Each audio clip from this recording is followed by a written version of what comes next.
Hello everyone! Good morning, good afternoon, good evening, hi! Back in the event. We gotta find Grandpa, I feel bad. Grandpa, why are you wandering off during this day? Especially since this one's called Dance Macabre, so... I don't know how you're doing, Gramps, but I'm gonna try to rescue you. 3 entrances and 2 exits. I believe... Gosh darn it, Gramps. No worries, Gramps, I'll find you. I'll try my best to find you anyways. You know, I haven't used passenger, so... Come with me. Come with me, sir.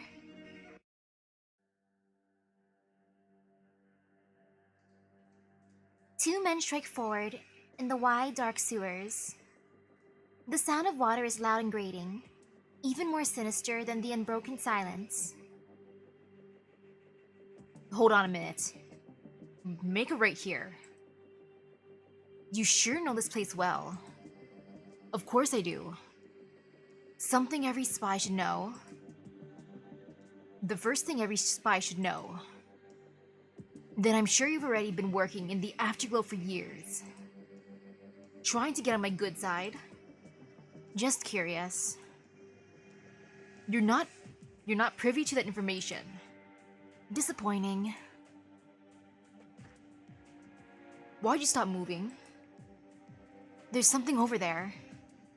That's the oldest trick in the book. Don't even bother. No, I'm serious. Look over there. Something's moving. Beigler presses the weapon in his hand against Graf Erdika's heart from behind. His eyes then following the direction of the Graf's fingers. It's just an originium slug. You never seen one of those before? Is it really just an originium slug? The high and mighty Graf Erdika was so scared by an originium slug that he couldn't even walk. Now I've seen everything. I still think there's something not quite right. Stop being stupid and move on. Fine. Wait just a second. Isn't that an awful lot of slugs? That's way too many. This is going to be a major problem. Run, now. How many slugs are there? Why are you... It's about to be too late already. Hurry up. Beigler grasps Edmund Holz's wrist tightly, and the two of them sprint through the sewers.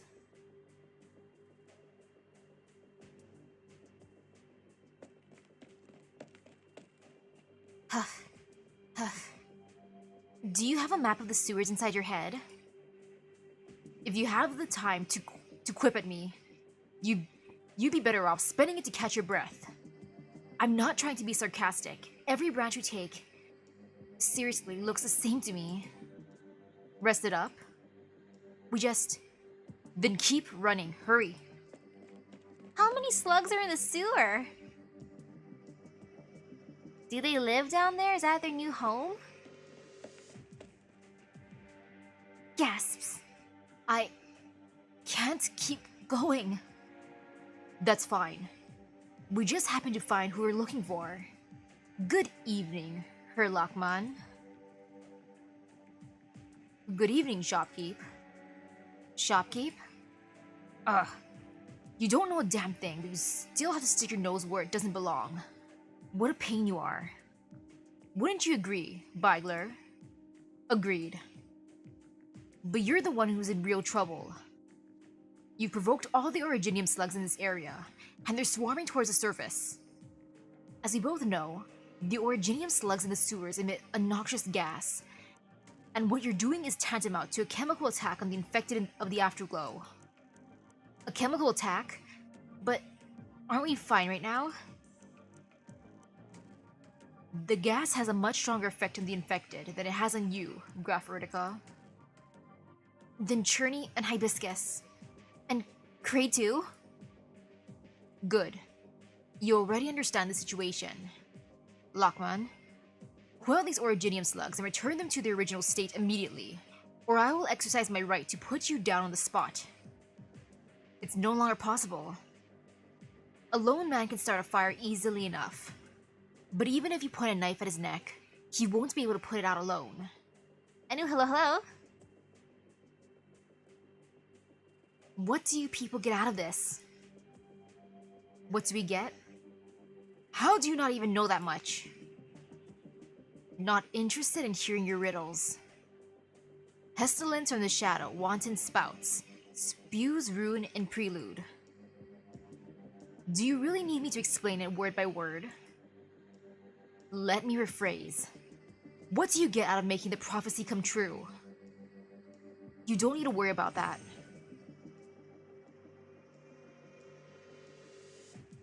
What are you trying to do? Silence him? Just knock him out already, my dear, mean-spirited spy. Do you have any way of controlling these slugs? If I did, I wouldn't be wasting my breath on him. Then let's get going before it's too late. Glare sharply. You're more than meets the eye, Graf Urtica. Fine, I'll carry him out and you'll follow me. Wait, hold up, that's... Ebonhole sees the same thing Bagler sees. Where Lockman has fallen, something silvery is glistening on the sewer wall. It's the keyhole.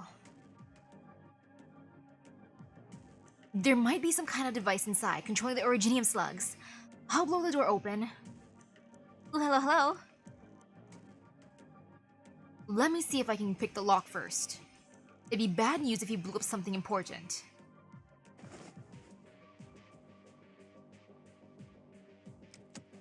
Can you open it? The lock's a pretty tough nut to crack, but it won't get the better of me. While you're working on that, mind telling me what this prophecy is all about? You've never heard of it? Well, whatever. It's spreading around anyway. Over lofty hills, the fiend steps into twilight's midst a gaze. The blood hides plague within, slow beckons death to creep all ways. What level am I on for this event? Well, I'm in the 6th stage. Whatever that is. Pestilence from shadow, wanton spouts, spews ruin in prelude. Fades finale's ensemble, woe departs with the sun's last rays. Ensemble? Whoa. Right. To be honest, I'm still curious what the last verse means. Everything else is already fairly clear. The first verse refers to Hibiscus's arrival in the afterglow, and the second refers to the phenomenon of false recovery. You even know about that? What do you think a spy's job is? Now the third verse is also clear. All that remains is the last one. It's open. Now that's something. Laboratory? A secret lab in the sewers?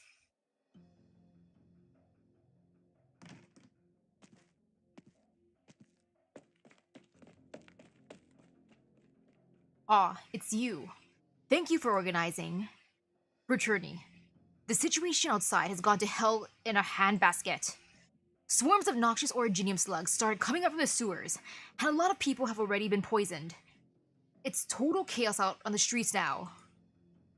They're saying this is part of the prophecy, and panic is spreading through the afterglow. How did this all happen?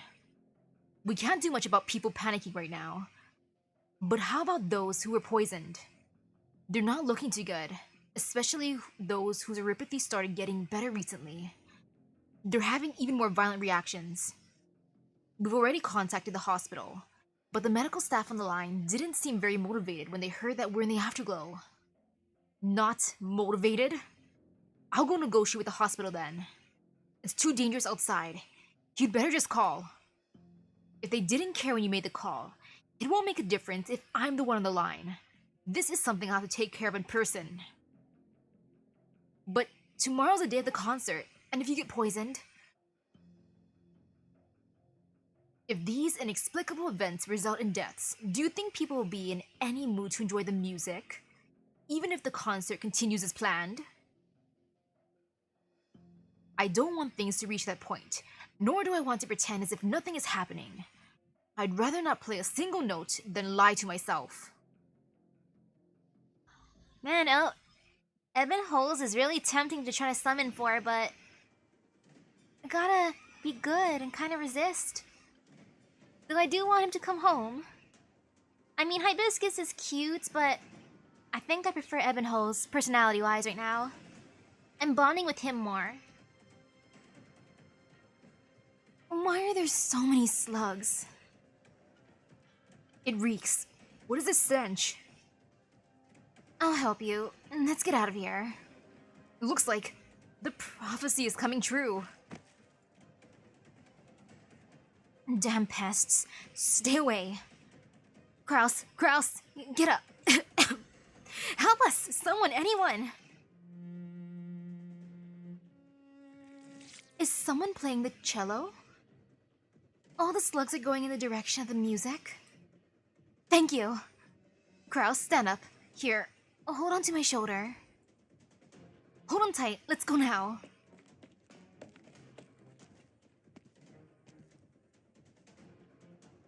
You're welcome. With Crate at the epicenter, the tones of the cello spread out across the narrow streets and alleys of the Afterglow. Wherever the cello's notes travel, the Originium slugs turn around, one after another. Ooh, Hibiscus heals and attacks at the same time? That is actually really nice. Those who had been shrouded think the crisis is over, that the poison exhaling insects will soon retreat into the dark sewers under the guidance of the cello's tune. But they are wrong. Both where they can and cannot see, Originium slugs make their way towards Crade.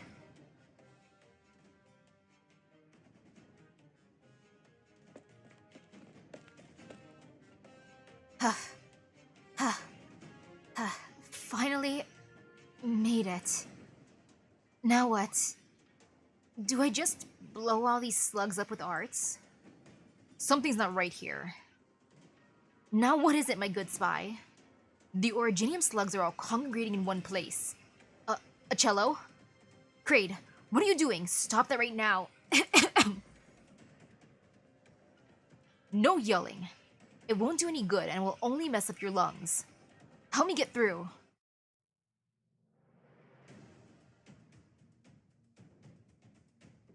I told you, stop shouting. He won't stop playing because you're shouting, and I won't stand aside just because you aren't. Then let's combine forces and clear a path to Crade. I don't think so. I'll head in the opposite direction. Are you going back to your coffee shop? Yes. We worked together to create an opening. Now we will part ways. I'm sure you can't wait to head back to your shop and study those torn documents you retrieved from the lab, right?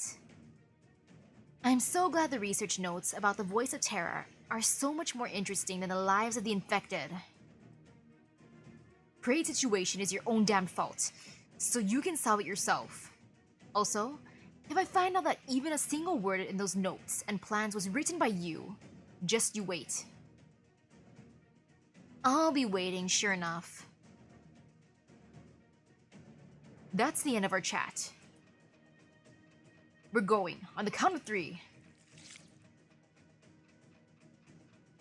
Rescue ya boy!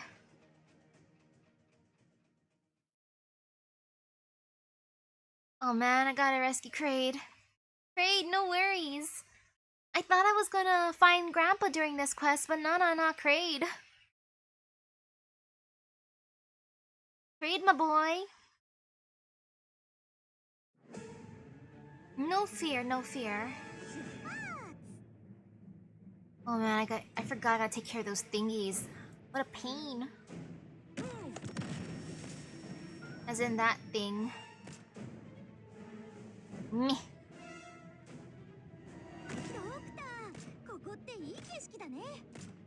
No fear, no fear, no fear.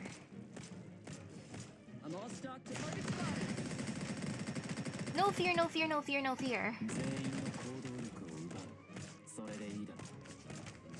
I should really bring out a healer. That'd be smart of me. Yeah, imagine being smart right now. That's a decent range. And then there. I shall put my bestie.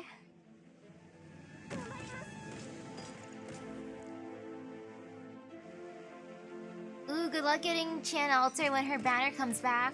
Because it is coming back, right? I might as well face someone. Nah. Too lazy. You know, more healers are nice. Being healed is good.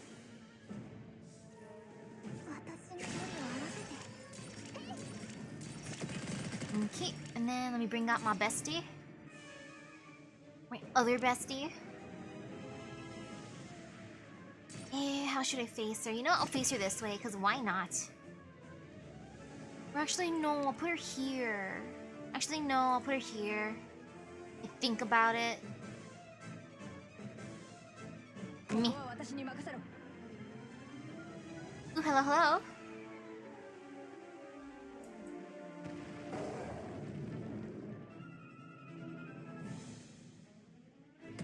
I just gotta wait. Okay. Seems decent. Oh no, there's slugs.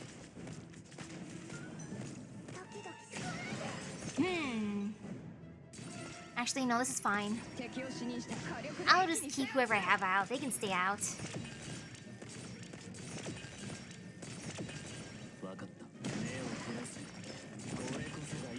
About halfway through.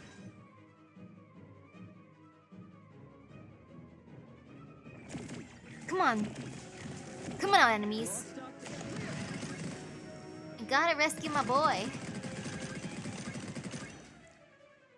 Oh, there really are a decent amount of slugs.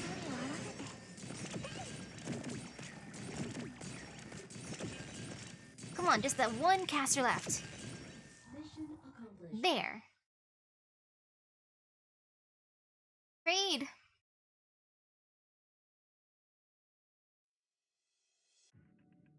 Raid?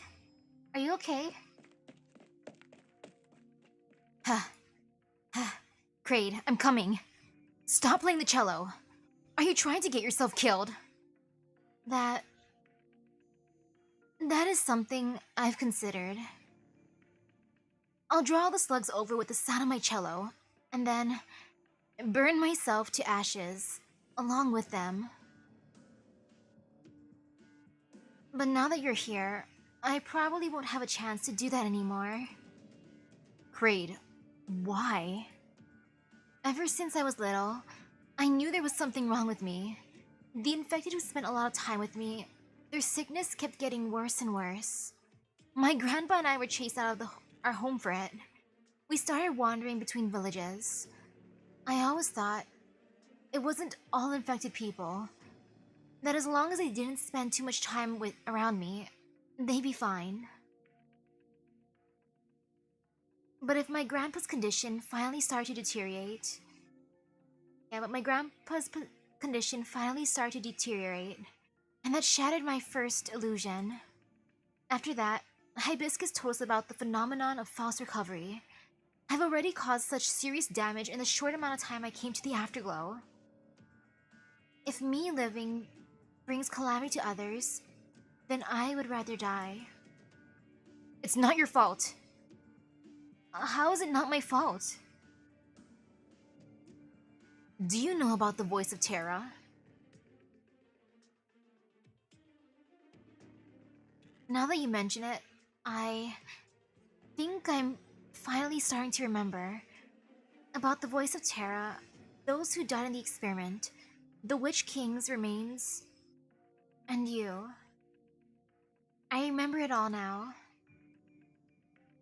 That's why none of this is your fault. The Witch King and his remains are to blame, as well as Gertrude. But you're innocent. And all, thank you. Thank you for reminding me that this isn't something I was born with. It was the foul product of an experiment. I couldn't remember either until I heard the sound of your cello.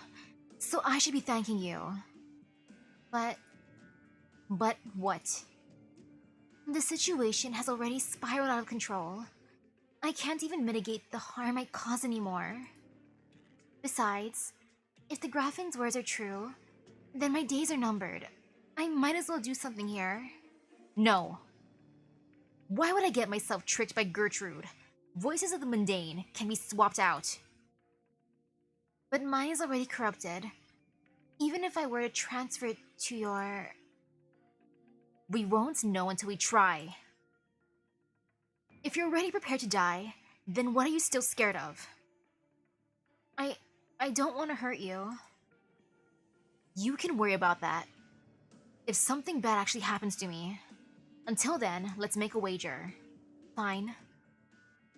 Can you normally feel the melody of the voice of Terra? Whether I'm performing or casting arts, I can always vaguely feel the presence of the voice. I know the shrill melody well by now, even though it's not at all mine. I know. Mine isn't shrill. If anything, it's gentle. Rather, I should say that it's so harmonious, almost to the point of being an empty void.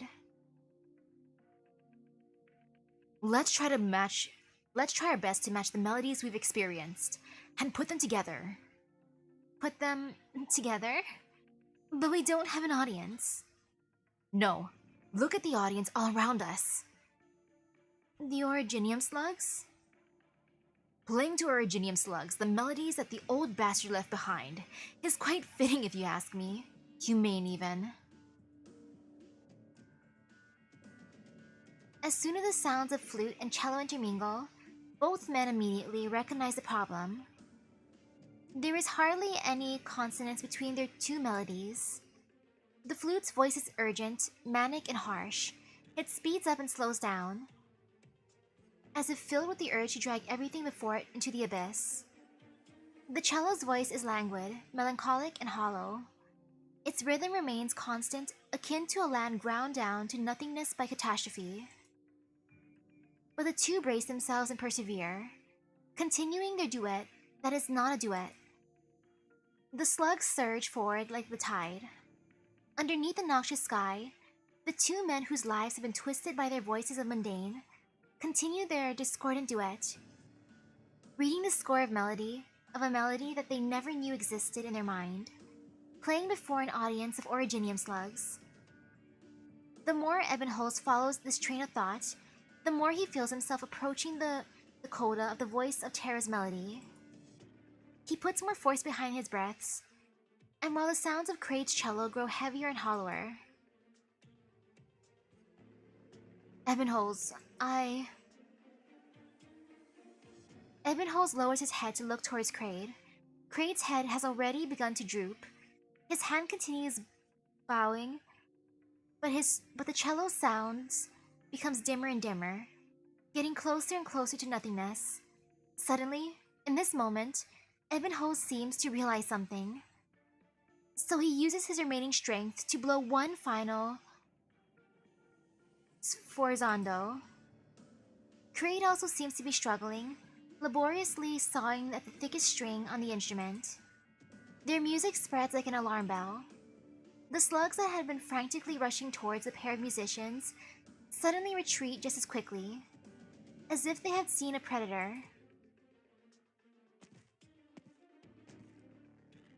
Kraid, are you still with me? They did it!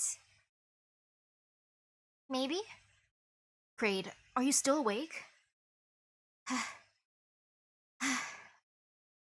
I'm awake. How's that? Can you still hear the melody of your voice of Terra? To be honest, it seems even clearer now. Sorry, I acted without thinking. But on the bright side, we managed to drive away the Originium slugs. Hold on. Kraid, what's wrong? The new suit you bought for me. Oh good, it hasn't been soiled. Probably doesn't smell too good though, right? True enough. It's fine. I bet you can't even imagine how much I reek right now. Speaking of which, this wouldn't be the first time I've gotten myself into this mess. That time, a fire broke out not far from the Spire of Urtica. Instead of going to put out the fire, the Spire's attendants all rushed over to make sure I couldn't go anywhere. They were afraid you'd run away? Afraid that I'd run away. Afraid that I'd go into hiding. Afraid that I'd die in that sea of fire. They worried about you dying? Nearly all the windows in the spire had arts-enhanced bars and locks, just in case I tried to jump off. I was a prized figurehead. If I went off and died, they wouldn't have been able to endure the consequences. In the end, the flames never reached the spire, but I did get marinated in the smell of smoke. I wore that smoke-soaked cloak for a good half a month and didn't take it off until the weather warmed. That brings back old memories here as well. After my grandpa and I were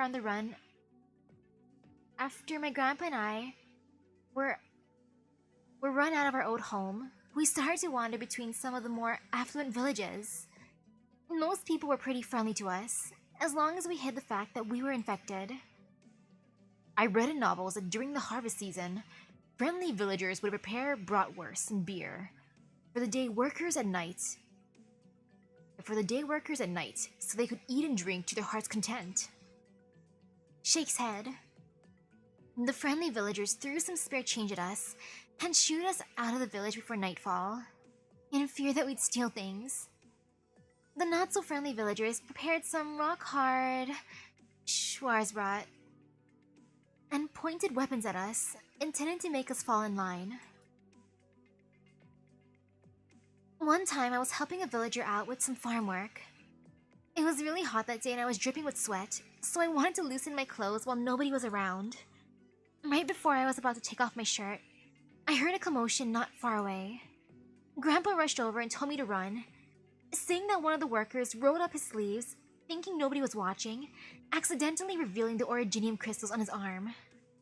The villagers immediately threw him into an abandoned cellar and locked him up, and then set out to check everyone else, one by one.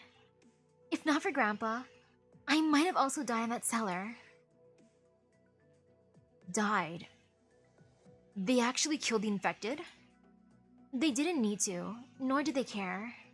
All they had to do was wait for them to starve, crystallize, and explode. Hasn't there been a long-standing law to treat the infected with dignity? I never knew about a decree like that until I first set foot in a nomadic city. I'm so sorry. I don't know what to say. You have nothing to apologize for. You're also deceived by the Graffin. No, what I mean is, if I had been a little braver back then, if I had spoken up back then, maybe you wouldn't have had to. I'm sorry. Really? You don't have anything to apologize for. Just as you said, the voice of Terra was made by man. The blame falls on those who sought to use the voice of Terra, not you. I protected you in a manner that I could, just like you're trying to protect me now. You're right. Thank you, Kraid. Come, let's find Hibiscus and her Churney. They'll know what to do, I'm sure of it. And then, we'll have that voice of terror removed from you. You can thank me properly after that. Let's go. Kraid?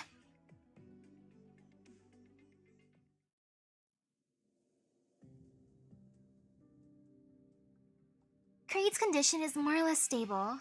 The reason he passed out most likely has to do with the poison. We've rescued a number of poisoning patients whose signs and symptoms largely match with Kraid's. But on the subject of Kraid's future, the Countess probably didn't lie. Overall, his condition is on the edge of critical. So you'll help us, won't you? I want to trust the two of you, I really do. But I need proof. Even if it's circumstantial evidence, I need some objective facts to show that the voice of Terra isn't baseless speculation, but a part of an imminent plot. Sir? Where have you been? We've been looking all over for you. Wow, Grandpa actually wandered back home. Lies, speculation. Can you be 100% sure that what you say is true? What you said to Kraid. Do you know that he almost died along with those originium slugs because of your words? Ebonholes, is that true? Not slightly. Had Ebonholes not found him first, you would have never seen him again. I'm telling you, the voice of terror is real. That I swear on my life. What do you mean? I don't have time to explain it to you right now. I have work to do. But I need to. You're among the most stubborn folk I've ever met. Go to the lounge of the concert hall, and you'll understand everything. Right, the concert hall. Gertrude said she did something to the Afterglow Hall to make it match with the arts during the duet. Alright, let's go right away. There's also Churney. Make sure you bring him as well, in case neither of you can convince the other. I have to go now. Grandpa, where are you going? Sir, you... Ebonholes and Hibiscus trade glances. They're both suspicious, but they're also running out of time. Grandpa, stop wandering off! Gosh darn it, Gramps.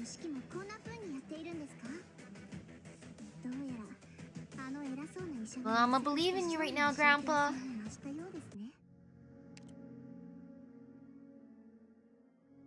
Verklarte knocked? 3 entrances, 2 exits, and there's those thingies. Okay. And let's see how this goes. Maybe the power of brute force will work.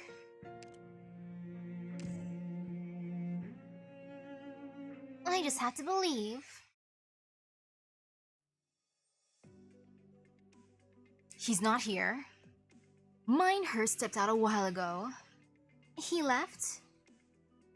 He's off to the hospital just outside the Afterglow to talk treatment for the infected who got poisoned. What's this, Mineher? The hospital. I managed to twist the arms of the largest two and got them to sign contracts. But as for the rest, there's no hope. But Rhodes Island signed an agreement with those hospitals. Oh, I didn't notice you were here as well. There's no point. Rhodes Island's contracts are limited to symptoms caused by Ripethy itself. They have ample grounds to treat infected patients who have fallen ill from a poisoning. But Mineher, you've got those 2 hospitals. That should be enough, right? Enough? Of course it's enough. I put every copyright I hold as the collateral. Of course the consortium behind them thinks that's enough. Don't tell me you transferred all your copyrights over to the consortium?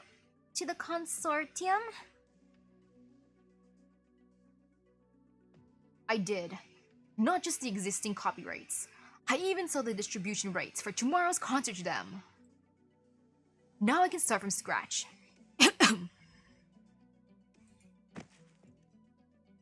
Mineher? I still gotta go through the Arknights anime.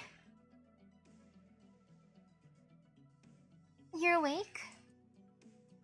Mm-hmm.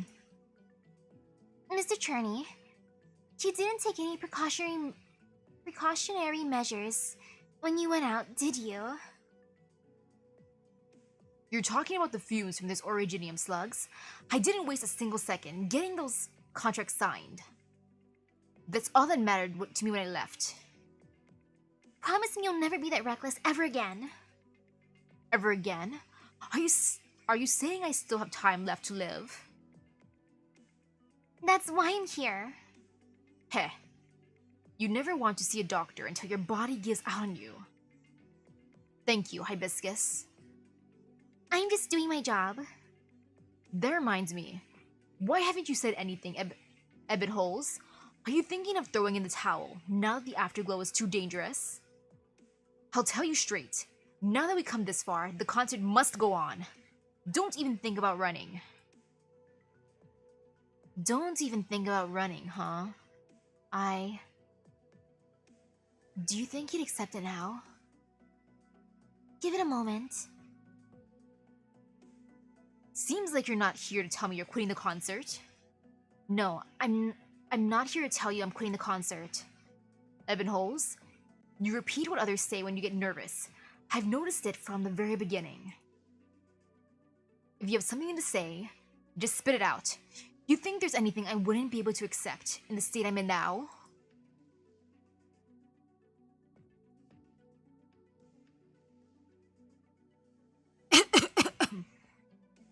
Mr. Cherney, here, water. Hydration important, my dude.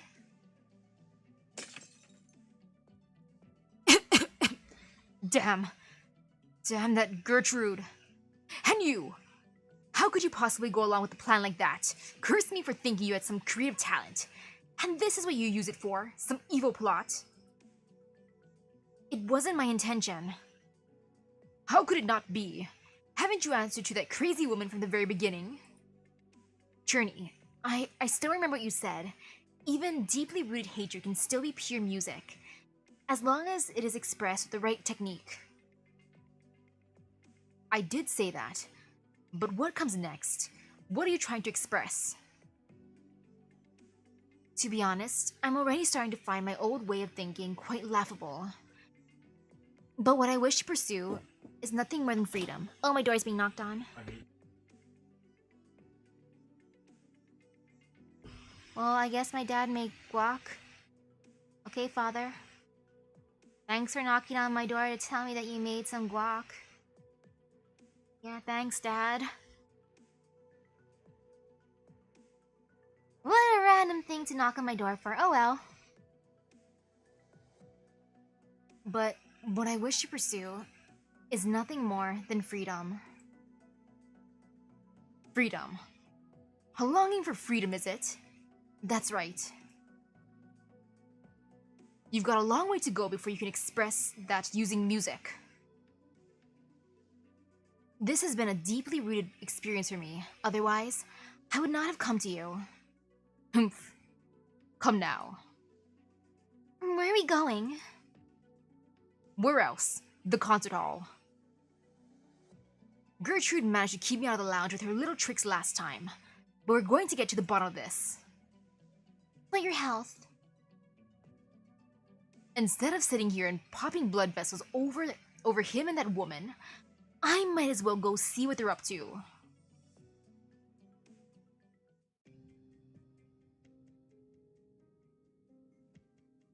Evan Halls, did Gertrude ever tell you if she did anything to the lounge? She didn't say anything. She doesn't have to say anything. You can already tell? Her fingerprints are all over the place. See that speaker right there? It shows obvious signs of having been dismantled.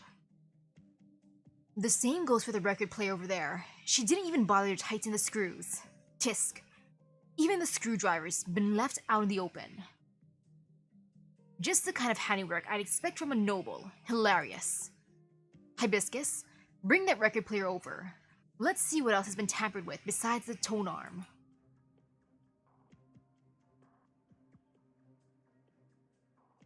See for yourself. Did she just install an amplifier? That's only going to cause interference between the circuits. She already had the styles removed. This thing's basically just an amplifier now. Same with the speaker. The input circuit was completely removed and replaced with an amplifier. What is she trying to do, putting so many amplifiers in the lounge? She never mentioned it. Then let's give it a try. Go up on stage and play something. That'll be the fastest way to get her answer.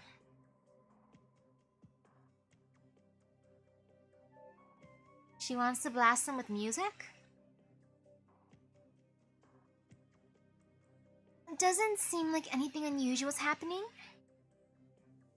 I can't hear anything out of the ordinary either. Go over and tell Evan Halls to apply a little bit of arts. Only the simplest kind to disperse drowsiness, maintained strictly at the lowest level.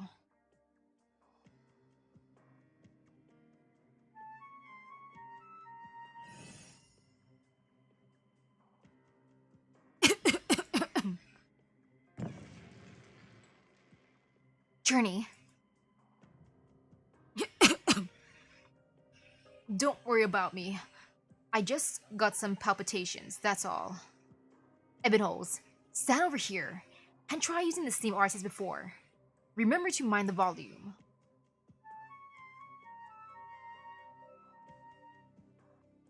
An echo?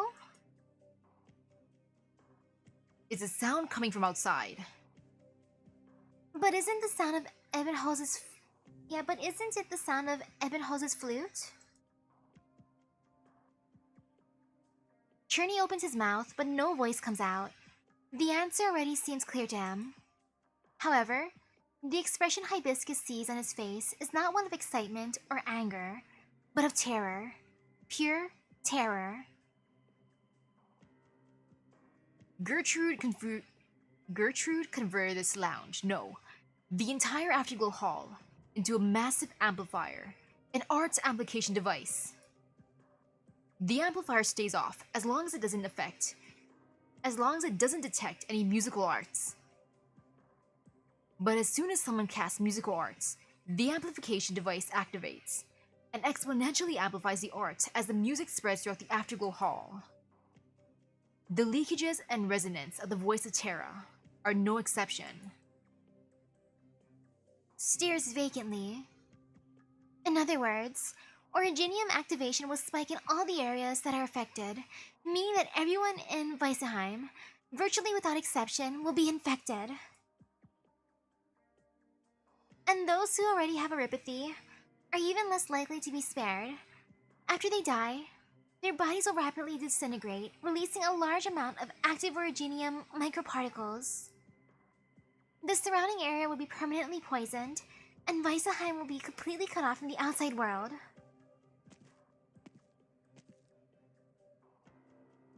Very sorry to interrupt your little chat, but I'm here to offer a suggestion. Why cast arts of wakefulness across all of Weissenheim on such a beautiful night? I often suffer from insomnia. My apologies, but we're dealing with something very important right now. Gertrude? Where was she hiding? Good evening, Churney. And this must be Operator Hibiscus from Rhodes Island, yes? 'Tis a pleasure to meet you. As for the young man in shock over there, why not come visit my home for something to drink? Perhaps have a nice night's rest, and return energized tomorrow? Gertrude, to think I'd actually what? Don't tell me you're going to say that I'd actually deceive you and make you murder half the city. That can't be right. What you're actually mad about is how I had you running in circles and nearly got you killed without even noticing, right? Show us your pride as a noble, Graf Ertica. Come on, say something. Ebonhose, she's trying to provoke you. There's only one thing I need to know from you right now. Why did you come here? I came because you woke me up. Why else?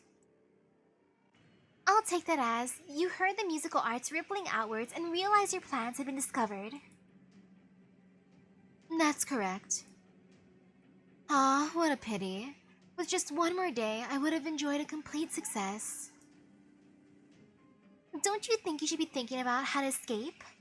Do you seriously think your plan will proceed as normal if you manage to take us out here? Ebonhose won't help you anymore. And regardless of what you are planning for the duet, it's not going to happen now. Really? That's not how I see it. As long as Ebonhose and Crate are here, my plan has not failed. As long as I eliminate you, I can continue negotiating with Graf Ertica. He's quite familiar with the art of the noble dealings, and changing his mind is hardly an impossibility. Most importantly, I don't think you lot can actually beat me. If the three of you were equal in power to Graf Ertica, then I certainly would have to watch my step. But you three, pardon my rudeness. Don't waste your breath. Graph Vertica, why don't we both take a step back? What do you say? Take a step back? I dismantle these giant amplifiers, and you continue working with me. That way, only Create has to die. Not a bad deal considering he only has a few days left to live anyway, right? In your dreams. That truly is a shame. Due to unfortunate circumstances, you were forced to choose the path most ill-suited for you. If that is your heart's desire, then so be it. What a shame. Shut up. You'll regret this for the rest of your life. I said, shut up! The time for talk is over. It seems we can only settle this with a fight. If I win, the self-appointed guardians of the Afterglow will have to behave themselves and keep their mouths shut, so I can continue negotiating with Graf Ertica. If you win, then there's nothing more to say. A win is a win. Take your wand out, Graf Ertica, or do you plan to have those two infected fight for you? Like I said, your provocations won't get you anywhere. Hibiscus, stay out of this. Today, I swear I'll... Think carefully about where we are, and what's all around us. Ooh, hello, hello. Unless you're able to do this without any musical arts, you'll drive all the inhabitants of Weissenheim insane before the disease ever comes. Tisk tisk, you're a quick thinker, Fraulein Hibiscus. Since you caught on so quickly, I suppose there's no other choice but to take it outside. Let me get this out there first. Rid yourself of the notion that escape counts as victory. While I personally dislike roughing up innocent bystanders, I can't say the same for my underlings. Ooh, hello, hello. You must not have a whole bunch of confidence in yourself, based on how many you brought with you. I'm so glad to hear your sharp wit once more. I'm almost moved to tears. Are you feeling better now, Graf Ertica? Of course, Dame Shrolo. Let's head outside and fight to our heart's content. There must be nobody for you guys to spar with back in Ertica. Should be lonely, right? If I did, I wouldn't be playing with an old bag like you. After all, you've never even challenged your own brother for his title. You have to wait for him to die before you can move up. I'm guessing you've never bested him in a fight before. Ooh, hello, hello. Very good, very good. I'm starting to hate you more and more. The feeling is mutual. Man, Gertrude, why must you be my enemy? I'd offer you a job at my Rhodes Island too. I mean, I still would. Gertrude, why? And ooh, let's see, how do I want to do this?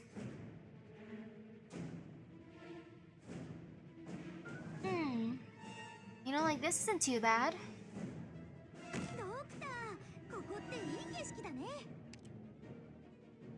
Yeah, this is fine.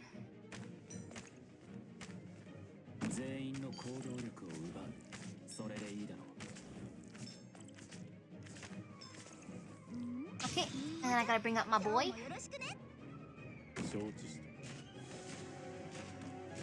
Just like that. Maybe smart for me to bring out a healer, you know? Oh, that's annoying. Shoot.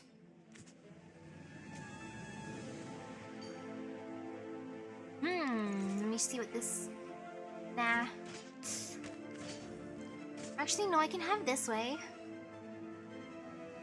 Yeah, this is fine, actually. This be fine.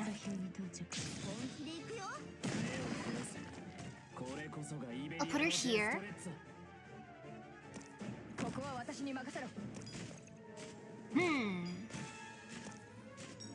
And I'll put her here. No, no, no, no, no, someone got through. Oh, shoot. Oh, that bothers me. Sorry, monster, you're my sacrifice right now. I am so sorry, monster. I didn't mean for it to be like this. Oh, sadness. Sadness, sadness, sadness. Man. There's still hope.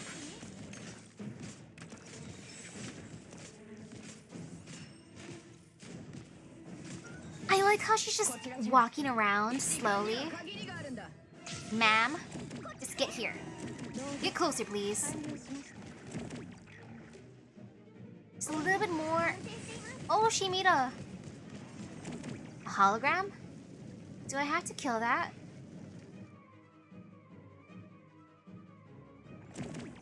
I guess I have to touch that? Let me poke her hologram? No, it's just there for fun. I did it.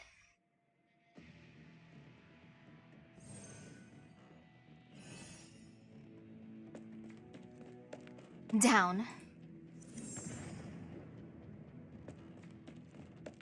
In your dreams.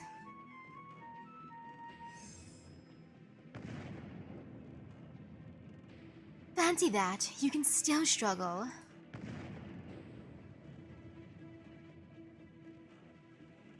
I'm not holding back. I'm not holding this one back, Dame Strollo. You read me? Who knew you could bite off more than you could chew? Unripe. You're just relying on the voice of Terra. Your control of art is still in its infancy. Brah!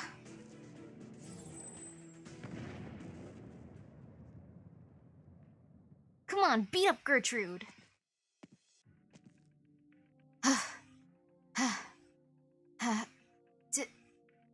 Did that get her? Heh. I never thought you'd be the one to best me, Graffertica. So you admit defeat? Humph, a loss is a loss. What? Does not admitting it make it my victory instead? Why are you unperturbed? Because, how exactly can you lay a finger on me? I'm the Lensfrau of the city. It's night. You broke into a concert hall I administrate, and you attempted to tear down legitimate renovations ratified by my own person. You even injured me as I did my best to stop you. Graf Ertica, Rhodes Islander, and you, Churney. You should be the worried ones, isn't that right? As despicable as ever, Gertrude. Despicable? Is that how you treat your patron? You're back of over a decade? Churney, I allowed you to use this concert hall. You're no more than a mere infected. Your position? I gave you that too. Your cherished afterglow could only limp its way to the present day on my benevolence. Don't forget that. How dare! All of you, kindly leave. I wouldn't be so sure. Graf Ertica, this title carries with it disgrace all throughout Lethanian. But it also means that wherever I go, the Empress's informants are sure to be. And what if they are? I told you, you're only making vain attempts to destroy my music hall. Even if their majesty's agents were to show themselves, they would arrest you by all rights, not me. Bygler! You have to have witnessed this all now, right? Do you still intend to fold your arms and watch? I saw the Grand Graf Ertica fall into fall to breaking and entering a concert hall in the dead of night with a gang. Aside from that, I saw nothing. Did you not hear her plot? Do you mean Grafin Stroll's plot? Or the Graf Erdika's plot jointly schemed with her? Why, I did in fact hear. However, even if I record your entire dialogue just now, that doesn't prove a thing. Evidence graph. Everything needs carefully selected evidence. What proves Graf and Strollo intended to act against the Empresses? Proof.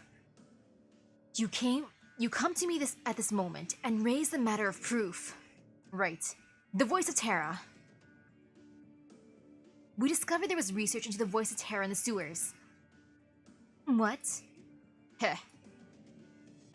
Seems you're not off the ball after all, Graf Erdika. What research? I know nothing about this. Feigning stupidity at this point's passé. Grafin Strollo. You may not be directly linked to the notes and plans in the sewer laboratory, but we have our ways. With our leads there, it'll be a walk in the park to find your other little bases. You are presently suspected of launching research into the voice of Terra, forbidden under their Majesty's decree. I want you to come with me. Wait, because she was researching the voice and nothing else? Let me reiterate to you once again, Graf Erdika, and the rest of you. As long as you have no clear evidence, proof of your foul product is going to blow up like you say it does. Every accusation you throw at her turns into slander, nothing else. Let me take a look at those Voice of Terra research files. I can give you exhaustive evidence. Very sorry, but that's classified Lathanian information. I can't hand it over to a foreign organization. You're just wishing it out of existence. There's a lot in these lands that don't go the way you want it, Fraulein. But... Let it go, Hibiscus. He's made his point very clear. Our discoveries aren't enough to convict Grafin Strollo. And he only showed himself because he found other evidence to do so. I should even be thanking you for deigning to show up in the wake of my hissy fit. Isn't that right, Byler, my dear spy? I'll be honest. If I had to compare you and Grafin Strollo as nobles, I'd say you win out in my books, Graf Erdika. And you, her Churney. We have Grafin Strollo contained now. Even if whatever your friends are worried about is real, either way, the concert's safe. Of course, I still recommend you cancel it. Safest for settling this. I thought the concert tomorrow had already been forbidden. Whether you hold it remains up to you. Okay, Grafin Strollo. I believe your loyalty to the Empresses. Yeah, I believe your loyalty to the Empresses. I'd just like to take you for breakfast. You wouldn't refuse my invitation, would you? Breakfast in these early hours? Very well. Graf Erdika, you regret betraying me. I'll regret many a thing, but that is one matter I never will. Breakfast sounds pretty good. Well, we've just let them go. Gertrude. You still had a word waiting for her? If profanity counts for a word.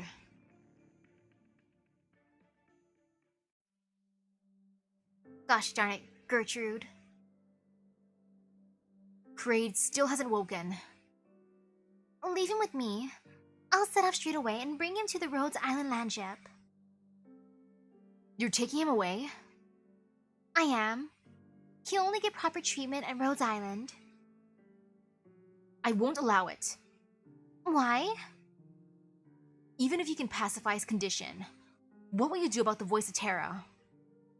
I don't doubt your medical prowess. But is that something you can truly solve? I can't promise. But we've got no other choice now. Don't tell me you still hope Gertrude will help you get rid of it through ensemble? I can only hope.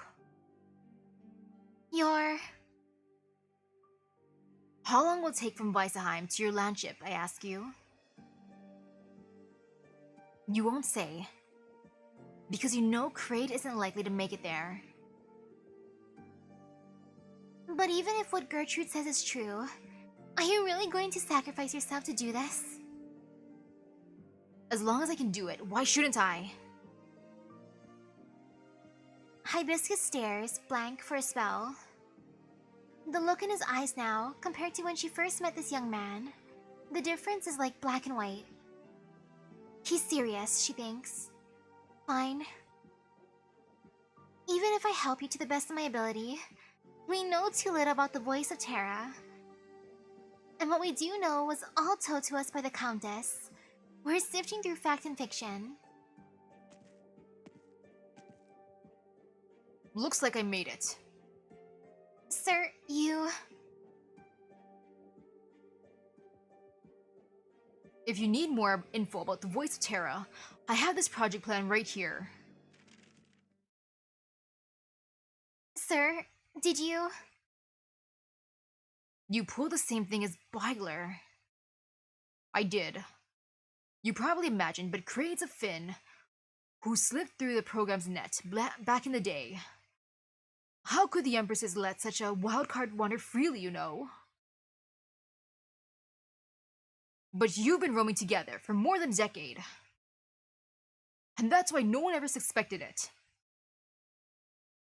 But didn't Beigler say it was classified?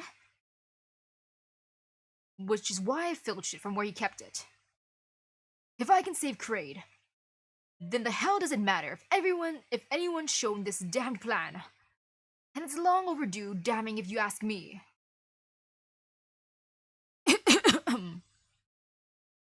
Calm down. You're still very weak. Let me see the plan papers, Hibiscus. You take this old fellow somewhere to rest. I will.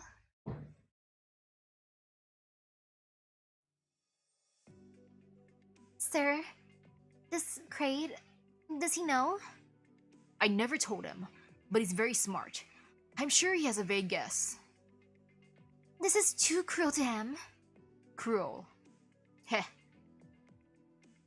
Fraulein, do you know how I became an infected? No. Surely you've heard now.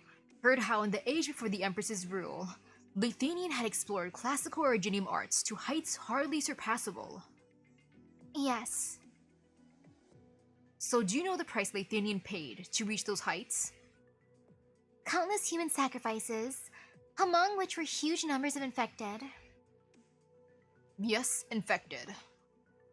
During that period, some, per certain, were even handing over infected to a regular quota, and they treated this as a custom. But infected are people too. It's not like they let their lives be thrown away. So, can you guess what happened in the end? You don't mean... It looks like you have. Just slash your arm with Originium. And now you qualify as an infected too. That's how mine came about.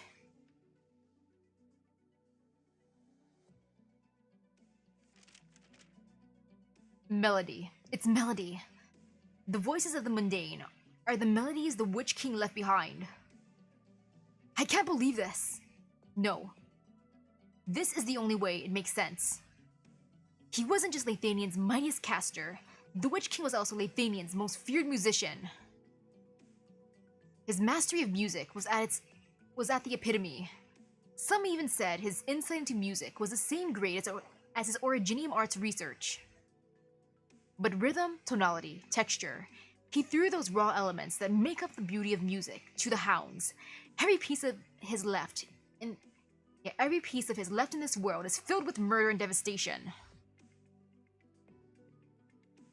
His opuses have long been forbidden, pieces in Lithanian. If the voice of Terra is a string of melodies left by the Witch King,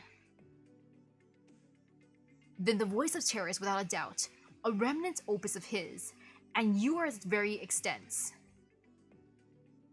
We are not its opus. You shouldn't deceive yourself. Moreover, if this is the case, you have a solution. I need you to perform the ensemble that repelled those originium slugs again. When you did that, you grasped the voices inside yourselves, didn't you? Ensemble, right now? Do you comprehend the situation we're in here? I do, and I know it better than you do. But Let's hear her churning out, Evanholes. Kraid, are you alright? Did you come here alone? Andante brought me over. But you can't double the voice of Terra's melody again like you did before. It did something wrong to you last time. I don't want to leave any regrets. Alright, her journey. What did you think of? If the voice can be said to be a string of melodies, then whether those remnants who used you for their experiment or Gertrude, their aim has to be to conduct the originium arts contained within the melody. Or should I say, the melody that flows within this originium arts.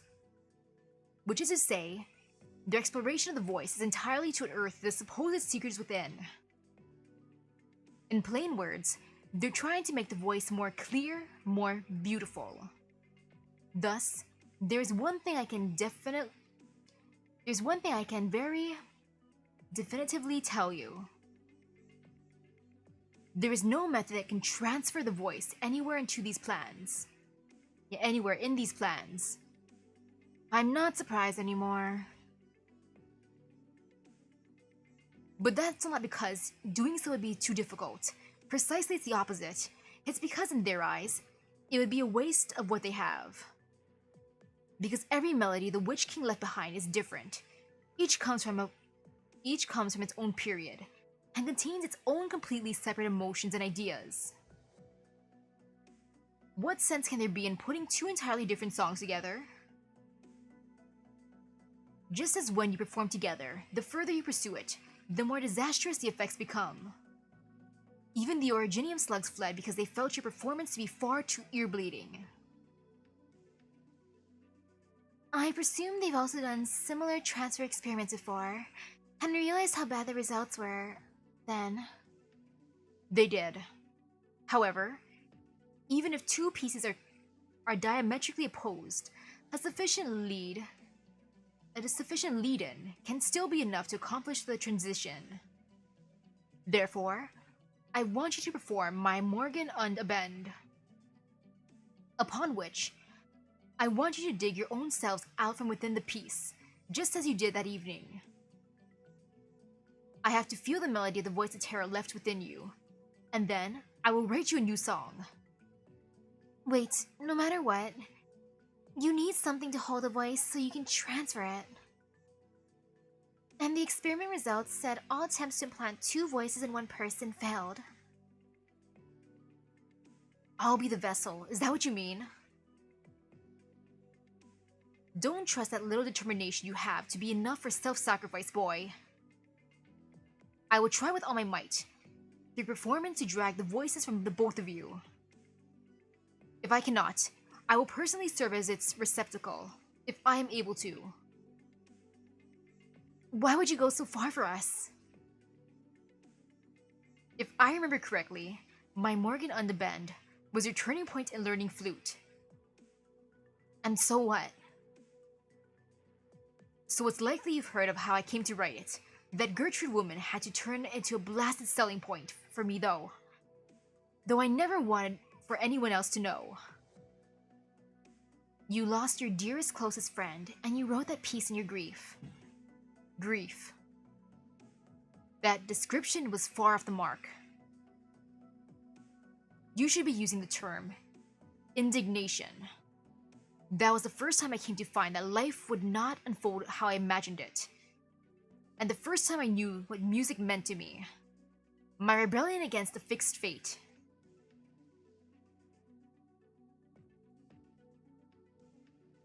Turning ordinary civilians into infected. That's too cruel.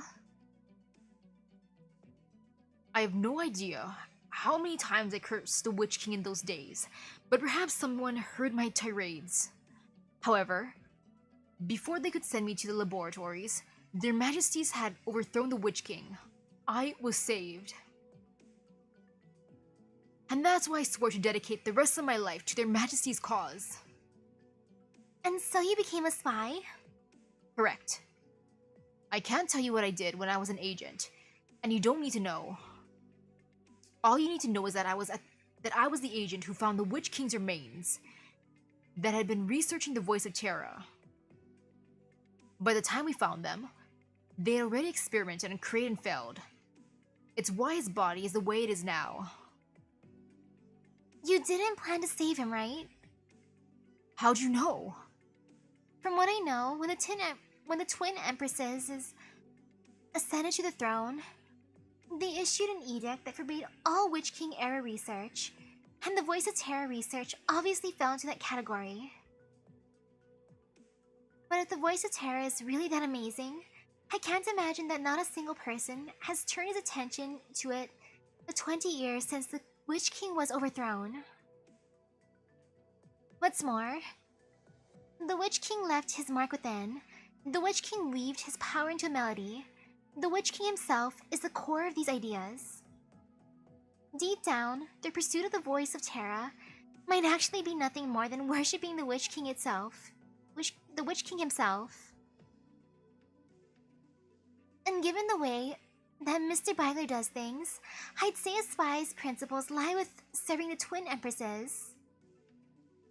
In other words, to spies like you, the Voice of Terra doesn't further the twin empresses' interest in any way. Jungfrau.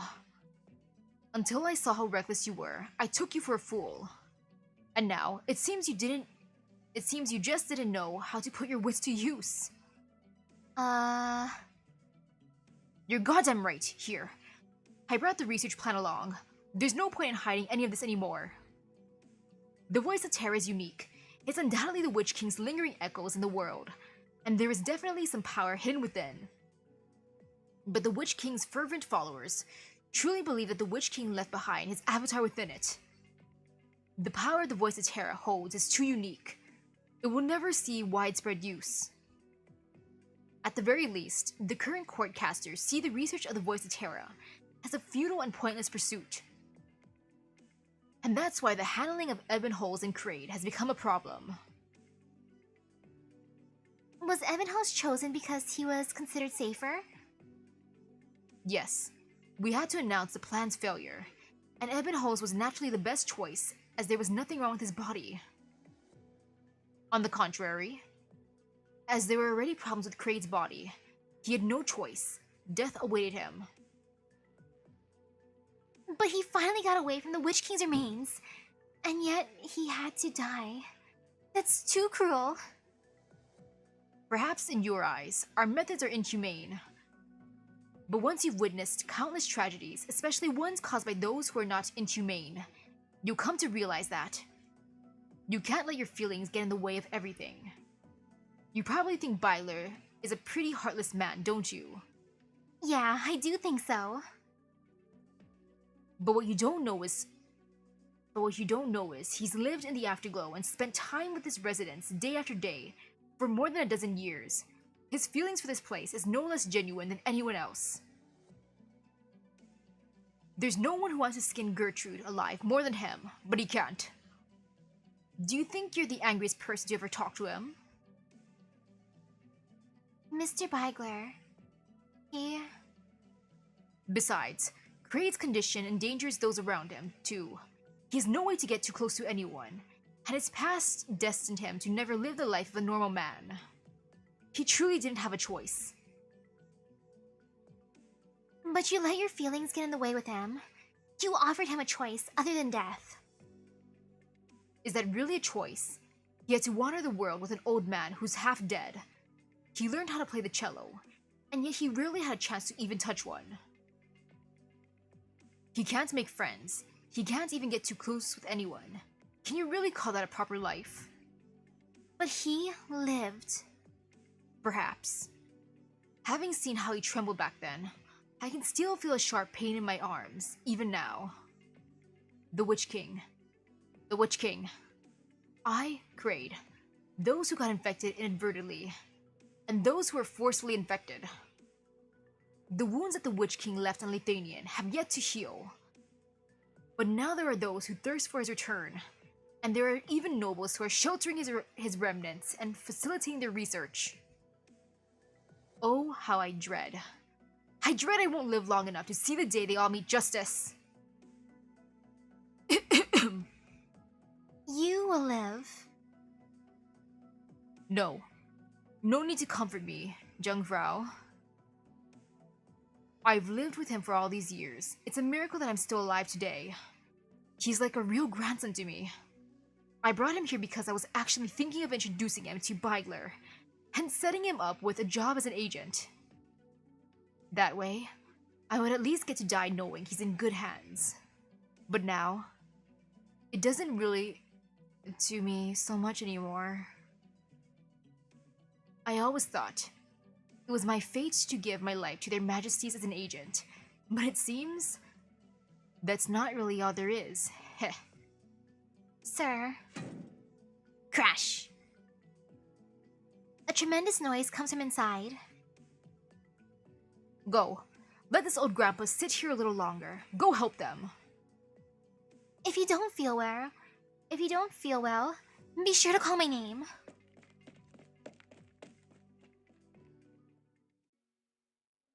Aw, Grandpa really loved him.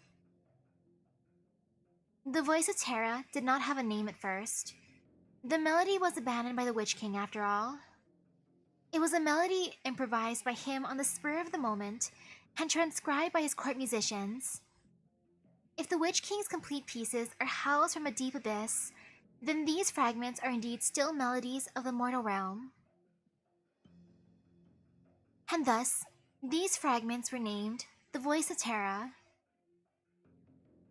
Be that as it may, the Witch King's power is still immensely terrifying. Ebonholes, I may have asked you to show me your purest form of music, but now I want you to think back to your life in these past 24 or so years. Let your resentfulness pour out.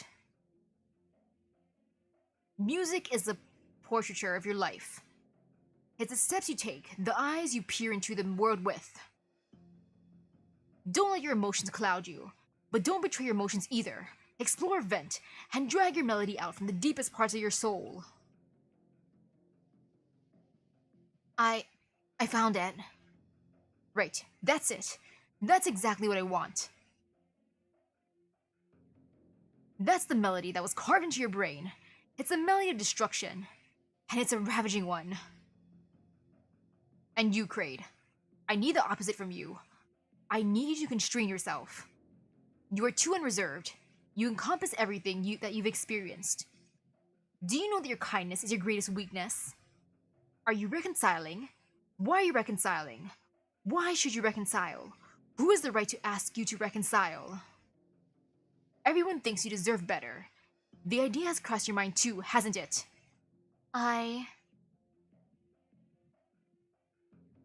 You still aren't willing to change the way you think, huh? Fine, fine. This is enough. I can feel your melody too. A void. A void that swallows everything whole. Bear with it. The energies of two wildly different Originium arts begin to entangle with one another inside the room as anguished expressions start to appear in the two young men's faces. Churney knows it is time for him to join in. Keep playing. Do not fret. If you feel something's wrong with your body, stop immediately. But if you do feel something's off, and you're not the one to blame, then leave it to me. Cherney sits in front of the piano, takes a deep breath, and starts playing as well. However, when he attempts to sort out the two totally different surges of energy, he realizes just how much he overestimated his abilities. The melody is strong, full of anger, terrifying, solemn, bloody. Above all, it's a melody that fully immerses its listeners. One moment, he's suddenly filled with hatred towards the Witch King. The next second, he has a heartfelt admiration for him. One moment, he feels as though he is a newborn child, but he immediately feels the passage of time and its effects on his body. The very next second, he is as old as the hills. He forces himself to keep his appearance intact, with what little sanity is left, but he feels as though he is walking in a boundless desert. The sandstorm is too powerful, and he cannot open his eyes. He tries his best to shake the sand off. Then he sees a towering wall that reaches even the sky. There is nothing on the wall. No pain, no anger, and no death. It's a simple, unadorned wall. At that very moment, he finally realizes it. That is a wall he will never be able to overcome. His mind is instantly filled with fear. Gah! Cherney coughs violently, sending blood gushing out of his mouth. His cough is so intense that he tries to get up for a drink of water, only for him to stagger and knock down the music stand next to him. Hey, are you alright? Cherney. I heard something just now. What happened? A trifle, nothing more. Now I see it. It's not that no one has ever attempted to do what I did. It's just that people who tried are all dead. Ha ha ha. You're laughing? Mr. Cherney, you're bleeding out of your mouth. Let me wipe that for you. How did you two feel just now? When we drew out the voice of Terra, it felt very much like I was getting torn apart. But after you joined in, it did feel like a lot of the pressure faded. At the very least, this proves that my idea is workable. But you're already... I coughed up some blood, that's all. I know my body better than anyone. Let's continue. Cherney sits back on his bench. He closes his eyes and begins to ponder a question. Who is Cherney? He answers himself. Cherney is a coward. He once hid underneath the wings of his dear friend and teacher, thinking that he could live his whole life through music. Yet the death of his dear friend, the torments of Aripathy, and poverty all work together to make him realize that he is but an ordinary man. You will die.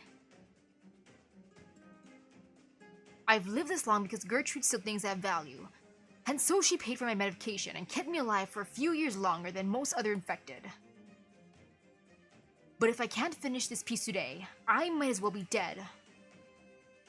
If you don't want me to die a meaningless death, pick up your flute. He answers. Cherney is a man who sees music as everything. Before he was famous, the people of the Afterglow showed nothing but grief and sorrow whenever he went outside. They had no appreciation for the beauty of music because they didn't know whether they would live to see the next day. To make ends meet, he had no choice but to accept Gertrude's suggestion and become a spectacle for the nobles in the music halls, left behind by the Witch King, like some kind of rare animal. Life was way too complicated, and he wanted to go back inside his house. At all those times, it was always music that kept him from running. He is more than music, but it is with music that he expresses everything about him. Kraid, your performance is too weak. But don't worry about me. You don't have the right. This is about your survival, not mine. Don't ever think it is a virtue to sacrifice yourself. Your sacrifice is also a burden. Scream, vent, and fight for the reward that should have been yours.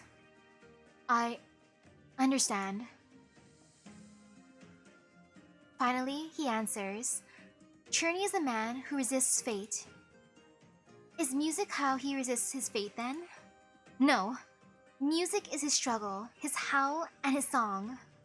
He is struggling for his friend who passed away before fulfilling her musical ideals. He is howling for those who cannot speak. He is singing for those who was born into suffering yet still have joy within their hearts. In that case, is he performing in someone else's stead? No. He knows how his friend was unwilling to die. He walked the streets where those who cannot speak gather. And he brought music to those who are trying to seek joy despite their sufferings. Once again, he stands in front of that high wall, the Witch King. He knows he can never overcome this wall. But this time, he instead reminisces about the joy of discussing music with his dear friend. He remembers the love and respect he receives from the Afterglow's residents. And he remembers the morning sun he sees at the beginning of each day. And that is why he says, Right now, I am my own opponent. Mr. Churney, you're coughing up blood again. He's not listening to me at all. Let's go get some rest, Ebonholes. But we don't need to be here anymore. What we need to do is rest up and wait for her Churney to finish his new piece. Hibiscus, take care of him. At the very least, I won't let him collapse before me. Now go. Good luck, Mr. Churney.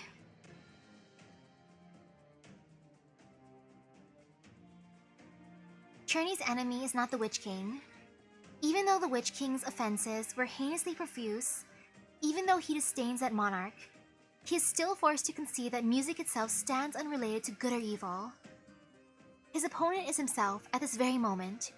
He no longer tries to scale the wall so despairingly high. He begins to perform. Beneath his feet appears a platform. It brings him in an unbroken ascent up through the clouds. Though still no end to the wall can be seen, he no longer cares. Even though he can feel the turbulent power dash about his body, he cannot hold back further and further coughs of blood. Hibiscus to one side is even given the illusion. She can almost see Churney's life flying by in accelerando, but at the same time, the score he writes rages. Take it. Take it all. Take everything of him. Today marks a day of Churney's death. But Churney's music will never die. And day breaks.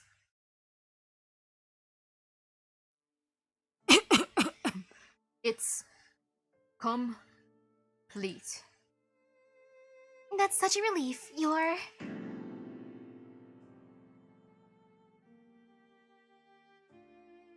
The musician strains to lift himself, but his upper body crashes against the piano, and he leaves a discordant coda in the shining dawn. Oh yeah, the concert is definitely cancelled. Oh man, that was supposed to be his farewell concert too. Sorry, Afterglow, you're not gonna get Churney's concert. Chicksalls? Oh gosh, 5 entrances, 2 exits. I got this. I'm just gonna grab my water bottle real quick. I gotta walk across the room. You know, water's good, especially after all the coughing. Cough, cough, cough.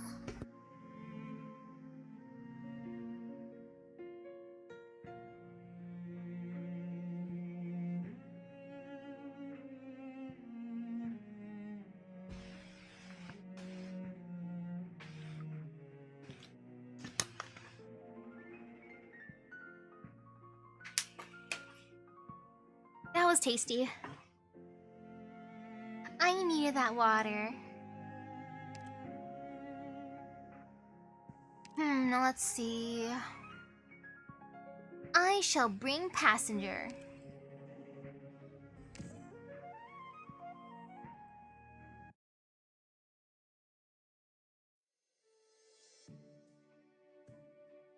Break a leg. I'll be cheering for you. But even though I've been practicing for this day, I'm still not that confident. Then there's that prophecy too, saying something about an ensemble. What if it's me? Come on, you've got this. What's there to be scared of? All those who were afflicted last night have already been treated, so I'm sure we'll be fine today. This is actually the first time I've had to sit with so many infected. Hopefully this concert is worth my while. Is her attorney here yet? According to the organizer, he was also affected by last night's originium slug incident, but he did not cancel his scheduled appearance today. Oh, that's good. Damon and Huron, please take your seats. Her attorney will be here shortly. You speak the truth, yes. You better not wait until after we're inside the hall to close the doors and announce that he can't make it. I assure you that would never happen. Her attorney is only experiencing a mild seasonal malaise, and will arrive at the afterglow hall soon. Is he really gonna show up? That sly bastard. I knew the files couldn't have just up and disappeared. I can deal with him later. The files aren't that big of a deal anyway, not when compared to the actual research of the Voice of Terra. Is he going to the concert hall? Forget it. He can knock himself out.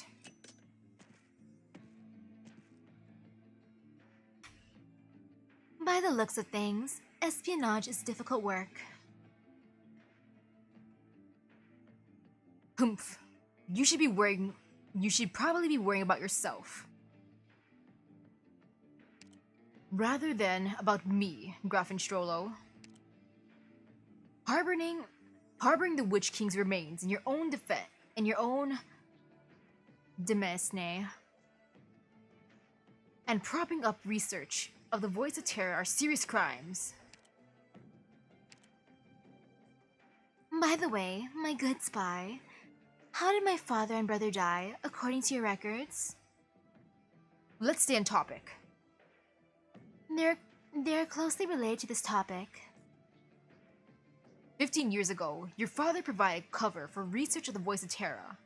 After we found out he was about to spill the beans of the men behind it, but was silenced.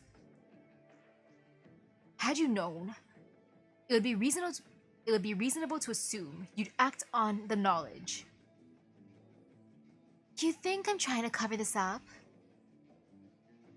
My views towards my father have also changed over time.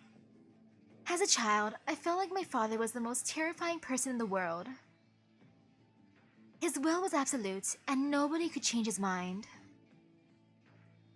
I liked running and jumping about, so my father would lock me up in my room. I liked to talk during mealtime, so my father would take away my dinner and make me talk to the wall for an hour. Later, as I got older, my awe towards my father continued to grow unabated. I personally saw the way the lesser nobles kissed his feet, and the disdain with which he regarded them. Even the Witch King's envoys had no choice but to speak softly when they approached the Strahlo spire, a far cry from their overbearing airs, while on the ground. That was the lord of the House of Strollo, Arlenshire, a Kurfürst, and once the most revered of all houses. But everything changed when the Witch King fell.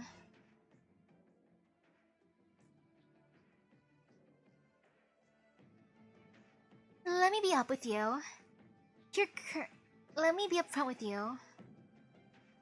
You're currently in very bad shape. As a doctor, I should be forbidding you from playing the concert. But it doesn't look like you're trying to stop me. I don't want the music that you've burnt your life away for to die in the dust. Seems like you're finally learning to be flexible. No, but I've come to realize that at times, certain goals must be prioritized over others.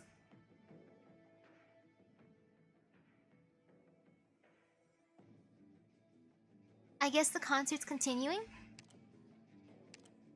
I often found it ridiculous that my father was stupid enough to embrace the Witch King's rule. He was so staggeringly stupid that he didn't even bother concealing his opinions. Under his leadership, the Strollo family quickly lost the support of the Kurfürsten. Our house also lost control over 2 nomadic cities and was forced to retreat to Weissenheim, near the homeland of the Witch King Erdika. Did Graf Strollo, who lorded over Weissenheim, foolishly believe he didn't belong there? So your father, discontent with the status quo, began to commune with the remnants of the Witch King. Huh? That's what I thought at the time. But you aren't as naive as I was back then, my dear spy.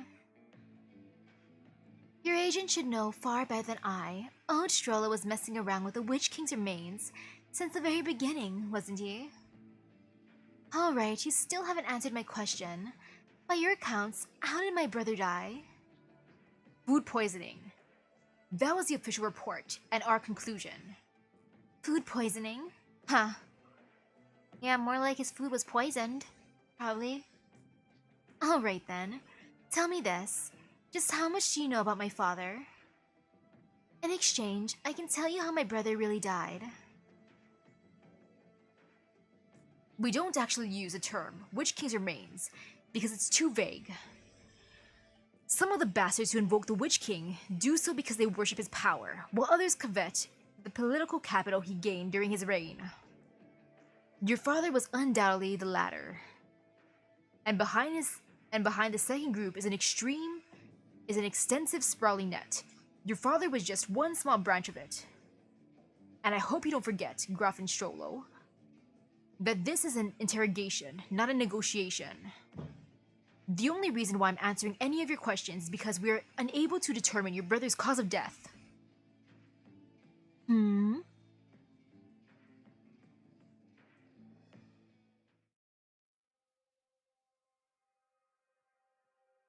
We're going to the hall now? Look, it's her attorney and the doctor. Her attorney, are you alright? I'm fine. We heard you were going to perform an all-new piece today. That's right. Even though not everyone will get to hear it because of the concert hall's limited seating, I will come back and perform for everyone again. That's great news. Don't push yourself, Mr. Cherney. We gotta get this man a cough drop. He still has blood by his mouth.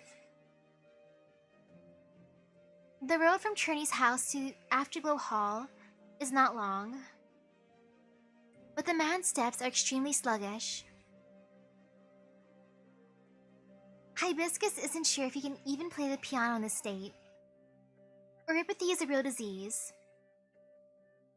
Not some ethereal thing that can be defeated through willpower alone. But at this moment, she chooses to place her faith in the musician's willpower. Hibiscus can feel Cherney exerting every fiber of his body just to stay upright. All she can do is support him, keeping him from losing his balance under his exertion. The rest is his battle alone. I've got it. Hmm? I've got it. The name for the new piece. I'll call it... Hold on. What's the matter? Shouldn't those two be the first to know? Heh, you've got a point.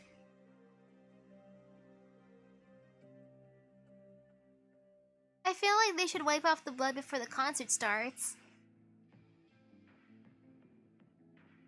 My good spy, come here and behold the great tear of the Afterglow, our illustrious composer, Her Cherney. I don't know how long you've been hiding in Weissenheim, But even you must be quite familiar with him. It's really something. A city like this, run by a house like yours, should produce such an outstanding musician. You seem to have a high regard for her journey. It makes sense. Who could dislike a pure-spirited musician? Even I've always liked him. Oh, but don't get the wrong idea. It's not that kind of like, and even if it was, it'd never work out between us. Surely you've heard about the story about him and his old friend. I'm quite thankful that a woman named Gertrude is nowhere to be found in that story. Huh? Give me a break. You should already know. The one who brought his music and his story to the world was me. Without me, he would have died in a ditch somewhere long ago. So you used the infected maestro, born in an infected ghetto trope, as a gimmick, and you had him dance like a jester for the nobles who deigned to descend here? It seems the city is nearer and dearer to your heart than I imagined, my good spy. To be honest, my original plan was hardly this compassionate. For the sake of reviving the House of Strollo, what is the dignity of a single musician? However, as a Lithuanian noble, music was a compulsory part of my upbringing. I must admit that even I had been awestruck by his music. Listen, the performance has already begun. The difference between these performances and his is like heaven and earth. You've been avoiding the question for some time now. What are you trying to accomplish? Oh my, would you look at that? I just can't shut my mouth when it comes to Cherney. Everyone around me thinks I hate him, and everyone around him knows that he hates me. This unfortunate misunderstanding has robbed me of a conversation partner. But let's not talk about me anymore. Back to my brother. That topic really isn't as interesting as Cherney, though. Gertrude, I understand. You like Cherney, but sorry, Cherney don't like you that way. I want to know who Cherney's friend is. I want to see what she looked like. I'm curious. But it's only natural for his death to remain a mystery to you. It was my work, after all. She killed her brother. As one does to steal the throne, I guess. Oh, it's the suit. Phew. How are you feeling? I think we've pretty much been in sync with each other. Even though he composed his piece for the two of us, he clearly has his style all over it. I don't think it's inferior to Morgan Unabend in any way. And he only spent a single night on this. What an incredible man. Composing is the release of a long build-up. I think he simply found the right opportunity for it. What are you staring at? I had no idea you knew how to give a compliment. It's not as if I've ever downplayed his musical accomplishments. My only hope is that he will make it to the concert. He'll be here. Composing a piece of music is only the first step. Only through turning the score into actual music can the piece truly be completed. News has already gotten out that he'll be changing the finale. He's not going to give up now. I hope so. Oh right, Ebenholz, do you think this suit looks good on me? I've never worn anything this expensive before, so I don't know if I might have messed something up. It looks very good. Thank goodness. Oh, there's one other thing. Why are you so unusually chatty today? Is that to say I have a normal level of chatty under normal circumstances? Yes, something like that. Just deal with it then. Who knows? This might be the last day. This might be the last time we ever play together. Why would you think that? Why wouldn't I? After this is over, you'll return to being Graf Erdika, and I... will continue to wander. No, Kraid. You can live in my Rhodes Island base. Even though our meeting was somewhat engineered by the Grafen, it was still just a coincidence at first, wasn't it? But we're friends now. I know that's what you're going to say. right. Sometimes, even friends have to go their separate ways. Maybe this time, we won't see each other for a long time. But do you remember what I said? We can always give gifts to remember each other by. I'll give you one of my dice then. Aren't those your weapons? Do they still work if you're missing one? To be honest, I'm not entirely sure. Let's not worry about it then. I think a coin with a hole drilled through it works best, like I said before. What about you then? What are you going to give me? I'm still thinking. Take your time. As long as things go well today, that's something we'll have plenty of. Right. We still have plenty of time. Man, they're so adorable together. Enough of your jokes, Gertrude Strollo. Do you have any idea what you just said? I said I was the one who killed my brother. You've gone mad. Mad? No, think about it carefully, my good spy. Your once exalted father falls from grace, funding some shady research in secret. He tries to blow hot and cold, his plans are exposed, and he ultimately meets an untimely end. Afterwards, your brother is groomed by them, terrified into obedience. But he is too incompetent, he can't do a single thing right. He slips up once and almost exposes the ones pulling his strings, instead of watching him suffer in torment at the hands of those who always despised him. Isn't it better to use him as a stepping stone so you can succeed him? Who are they? Who are the ones pulling his strings? Oh, I would like to know that more than anyone, far more than you would. If you had that information, I would sit down and strike a deal with you here and now. I might even go down to the streets myself to yell about how I have information on the Witch King's remains. Tainted witness. If I recall, the saying has grown quite popular in Colombia. I've met no shortage of idiots. We thought they could play ball with us, Graf and Strollo. Didn't end well for any of them.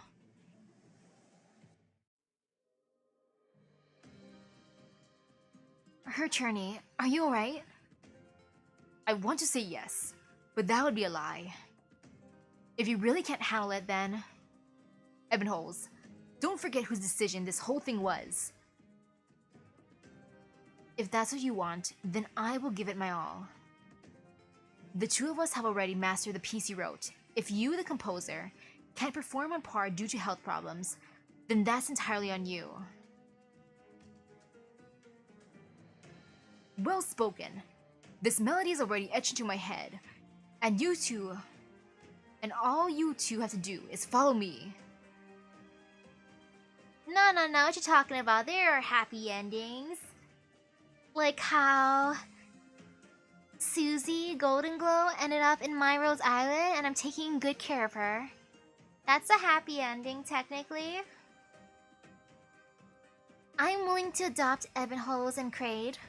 They can live in my base forever. You talk a big game. Alright, now that Mr. Churney is here, let's hurry up and get ready to go on stage. Whether for our own sake or for our audience, we've all got to put our best foot forward. Kraid, is it just me or do you seem unusually excited today?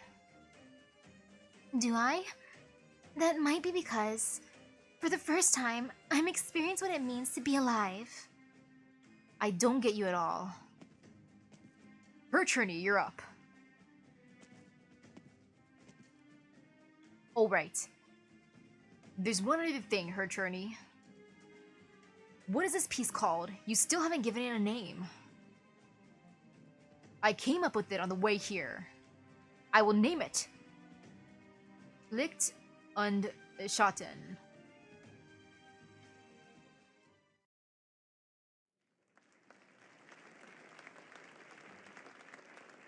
Next up, Cherney, Ebenholz, and Kraid will ferry you away to tonight's finale. As you may already know, this piece is her Cherney's new composition, debuting tonight for the very first time. Its title is Trio for Flute, Cello, and Piano in B flat minor, Licht und Schatten.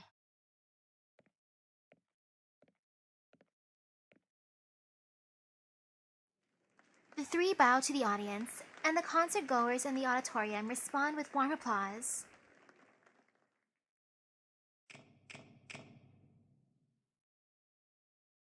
I wish I could have heard the whole concert though.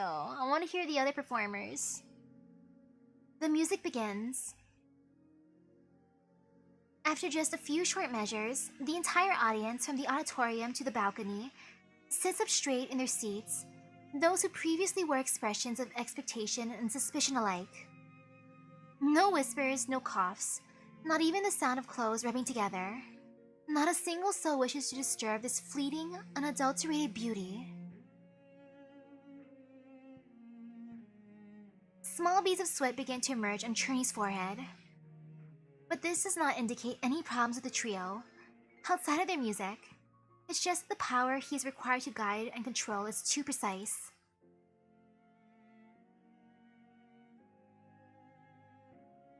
They've begun their performance. Cherney, I just knew you wouldn't disappoint me. You will find a way to help them. Man, the art for this event is just super duper nice in general. I mean, the art in Arknights is great, but this event is especially pretty. Both the music and all the images. Listen, this new piece. How could the audience possibly comprehend that this opening came straight from the Witch Gang? Of course, they cannot comprehend, because this piece already belongs to you. Ah, this melody. It all makes sense now. You intend to rip the voice of Terra out of both of them. Bold. However, what will you do after that? Are you going to become the new vessel?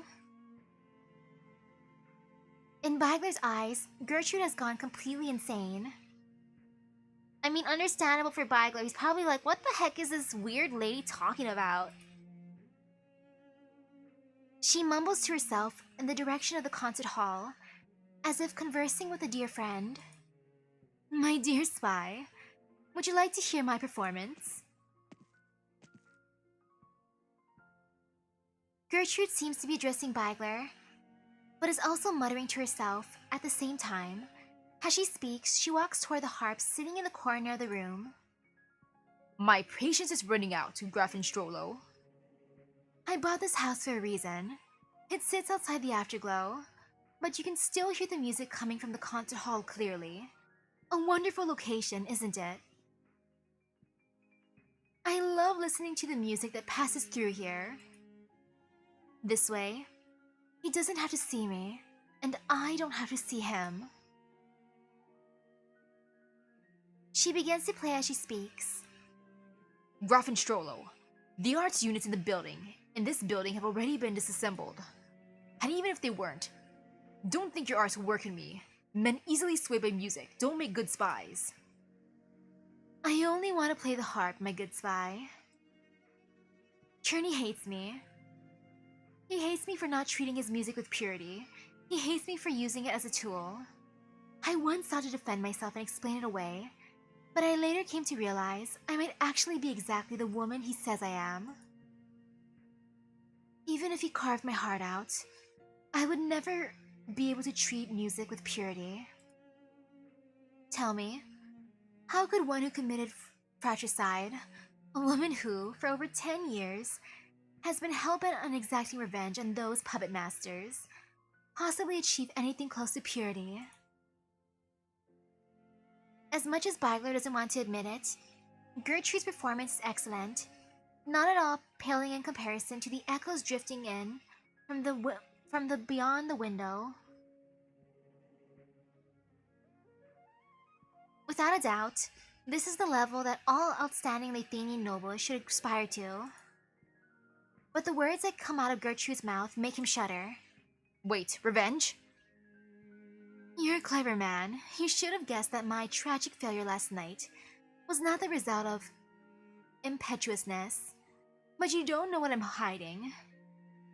You believe I've exhausted my plans, which is the only reason you're here chatting with me.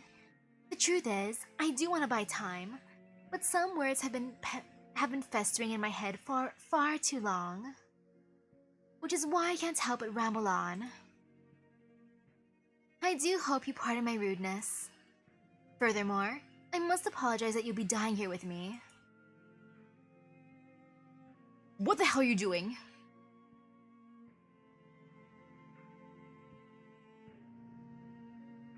It truly is an eye-opening piece of music, or so it was at the beginning. Just as the title implies, the music weaves a shattered illusion from the very beginning, making one's heart sink to the bottom of the valley, as if dark clouds are blotting out the sun. However, the tune changes almost immediately.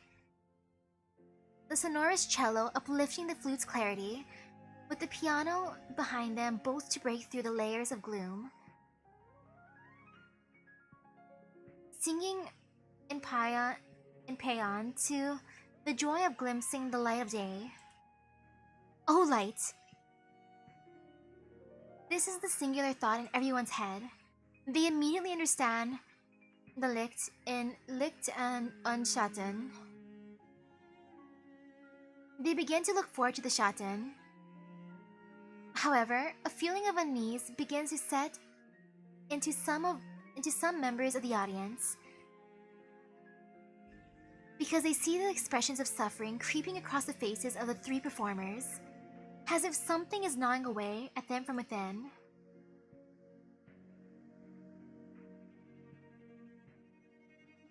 Beautiful.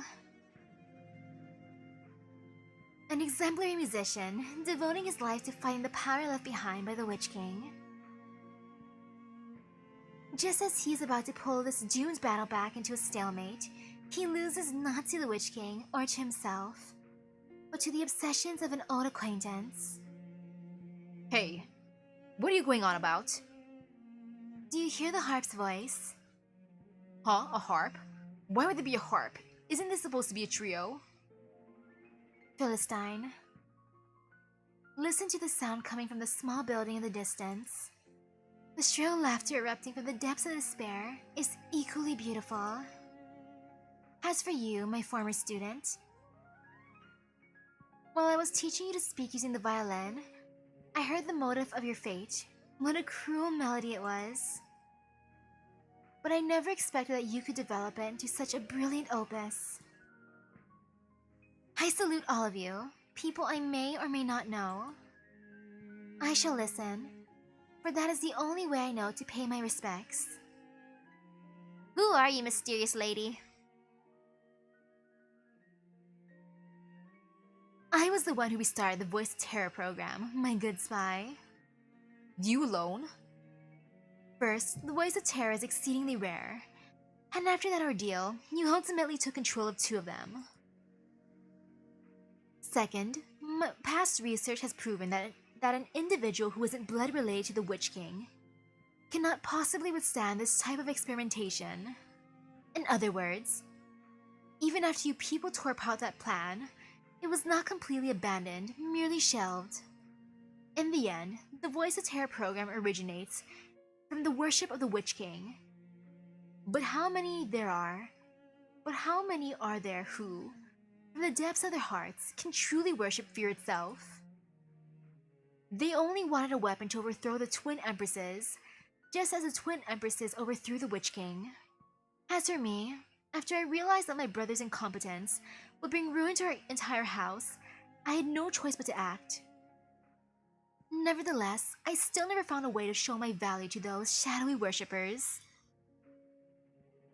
Music's, arts, money, authority, even my body, nothing worked. Finally, I found these dust-covered plants in a pile of my father's old writings. The reboot of the program brought a fresh breath of opportunity for me. They began to think I might amount to something. But what they didn't know is I've already had enough. I don't want to be at their beck and call anymore. So I set this plan into motion, not for the sake of overthrowing anyone, unfortunately. I just want them to get a taste of what it's like to suffer. I sucked up to them and invited them to come appreciate the fruits of my research. If you go take a walk around the concert hall now, you might find proof of some things you've long suspected. Everything from the human experimentation facility in the sewers to the dossier on the Voice of Terror program. Did you deliberately allow me and ebon holes to find them? Those were only meant for the eyes of you spies. I never expected Graf Ertica to go looking for you people. And you tipped your hand to keep them from discovering what you had really done to the concert hall. Of course, the amplifiers are nothing more than a small distraction. With those amplifiers, all the afterglow would have been made to suffer. With the amplifiers dismantled, the afterglow was indeed spared, but the same cannot be said for those inside the concert hall.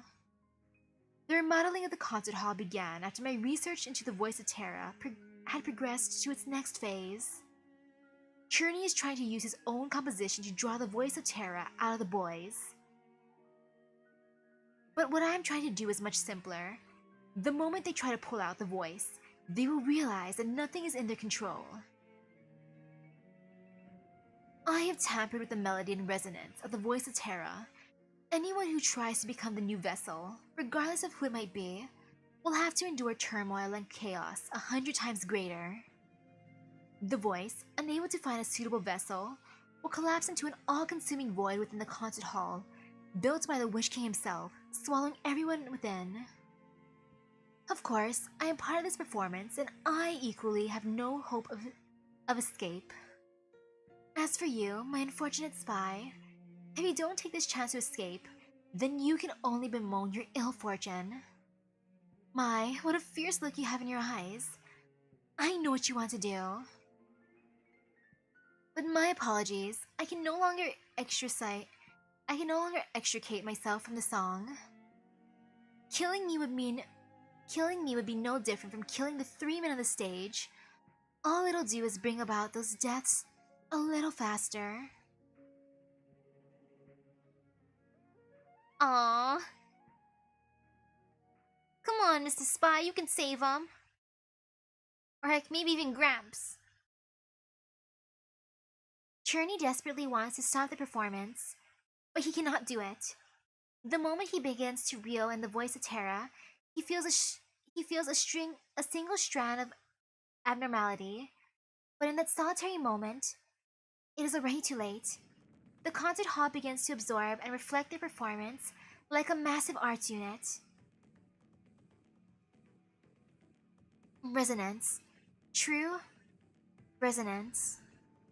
He immediately realizes that Gertrude's alterations were far greater than just some simple amplifiers. The concert hall itself has become a weapon. Why did you do this, Gertrude? Cherney, if we continue on like this... Don't stop! The Voice of Terror has already destabilized due to the interference of the concert hall. If we stop now, not only will both of you, but everyone in this venue will die along with you when the voice rampages out of control after losing its vessels. But... they all know that this piece begins with Evan Holz's Voice of Terra and ends with Kraid's.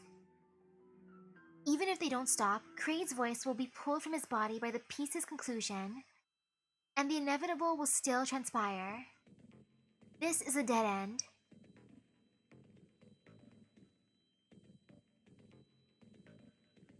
There's an atmosphere of uneasiness, and they're holding back on their arts. What in blazes is going on? Excuse me? You're the one from Rhodes Island.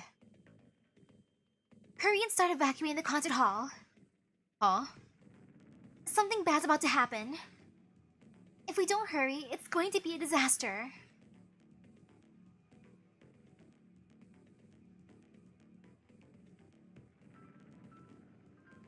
Is this the product of Gertrude's research? Fascinating. What do you think about this? Not bad for a minor Groffin, as far as I'm concerned. Let's have her pay us a visit afterwards. Indeed.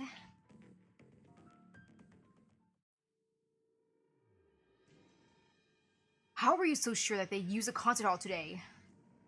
My good spy, you're mistaken about one thing. I can't say for sure what is about to unfold. What I can say for sure is, as long as they're still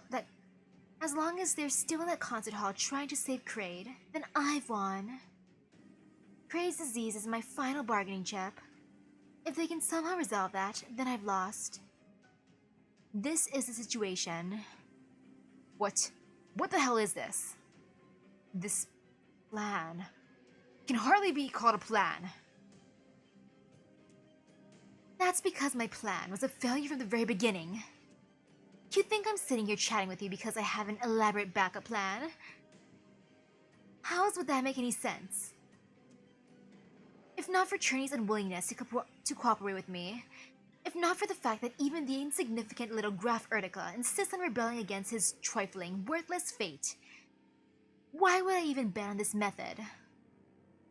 Cherney will never realize how unfortunate he is, that he was born with enough talent to be recognized, that I was willing to provide him a stage. All he had to do was be a little nicer to me, and I would have elevated his music to the loftiest heights, perhaps even before their majesties. But he refused to do even that. And that Graf Erdica, he deemed himself a vase sitting on display in his demesne. As if a bit of ridicule and insult is the greatest humiliation one can suffer in life. But look at me. I've endured the manipulation of the puppet masters of the city for 15 years. 15 long years. If I can't produce results, I will be silenced. But what right are they allowed to live while I am not? I don't care about the Witch King. I don't care about the Twin Empresses. I've only ever wanted to survive. From the beginning, all I wanted was to live on.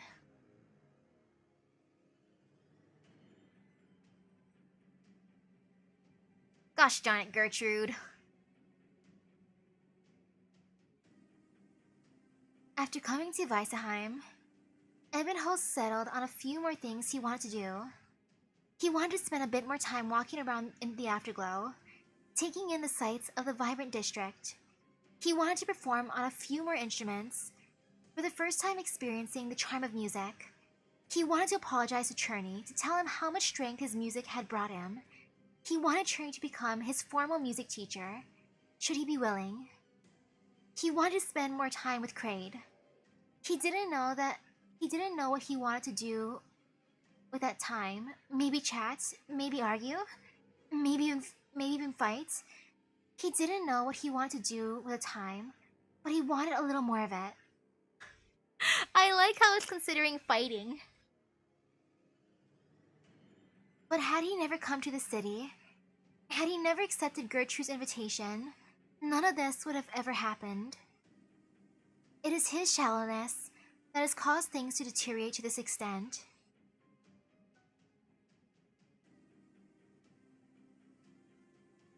He knows how to break free from this dead end, and he is determined to do it. Frankly, had Cherney not devised a new plan, he might have even wanted to carry out Gertrude's plan. But hypothetically, if the past him had wanted to do this, it would have only been to lessen the weight of sin within his heart. Now, however, he will say that it is not for atonement. He shoots a glance at Cherney and at Kraid. One an eminent maestro, the other his dear, new friend. He thinks to himself, they deserve to live much more than he does. What he does not realize is that the moment he opened himself up completely to the music, he was no longer able to hide his emotions. Ebenholz, don't do anything stupid.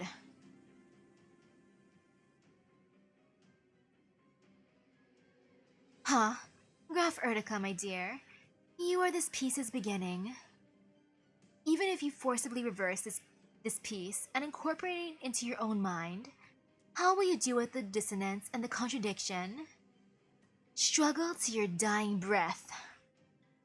One by one, they all want to flee. They all want to flee their fates. But how and why? For 15 years, I've lived in their shadows, but at last, at long last, I have won. I've won. Fate is on my side.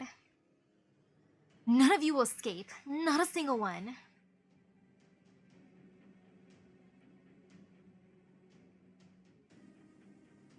How unsightly. The musicians seem to be fighting against the very music they play. Did Gertrude also arrange this? This, I'm not so sure.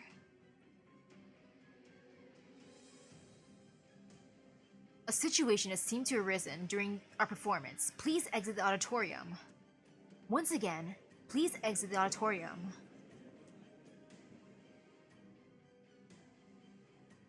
Ah, the MC just asked the audience to leave. Look. Shut him up. Indeed. Aw, poor dude. He was just trying to do his job. Erg. What are you doing? Just shutting up and infected. Do you have any idea what's going on? All I know is that if you don't shut up as well, you're going to end up the same way. I'm gonna fight you, Spirecaster. Don't do it! Even if I can only buy you a little bit of time. Should you ask Kraid whether he wants to break free of his old life, his answer would surely be yes. His grandpa told him that his body was extremely special, something he gradually discovered himself. The people around him would start to suffer, and those he treated with kindness would leave him in the end, so he started to distance himself from them. But he doesn't find it a terrible existence. The first thing he learned during his long life of vagrancy was that cursing fate doesn't make life any better. He can only find the meaning of his life from the few things he can do in the moment.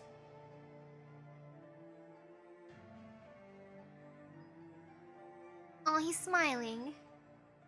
And now he realizes that it is his cue. No life is worth more than any other, but he has made friends and received camaraderie. He feels fulfilled. The sunlight shines warmly outside. It is a good day to die. No, it's not, Kraid.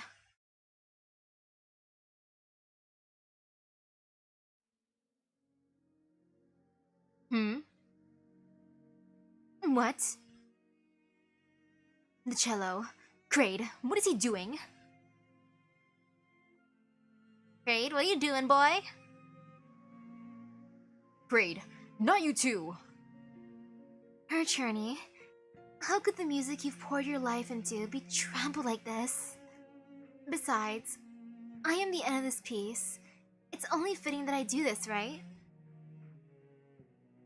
Do you have any idea what you're doing?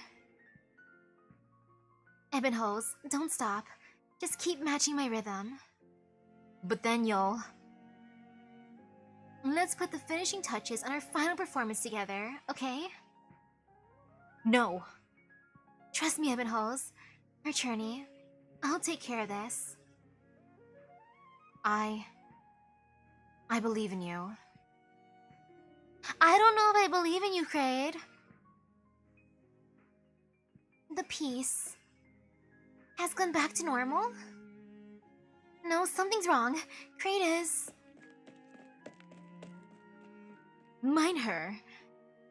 Something isn't quite right with this infected woman. Look here. Forget it. Why bother with a common infected? The appreciation of music should come first. Listen, everything's gone back to normal now. Seems like whatever happened before was just some shock value for the show. I assume she wanted to demonstrate the difficulty of controlling the voice of Terra, but for the purpose of increasing her own value. Ah, you're right. Maybe she's not bad. Maybe she's not half bad after all. Not only did she prepare such an interesting technique for us, she even treated us to an elegant piece of music.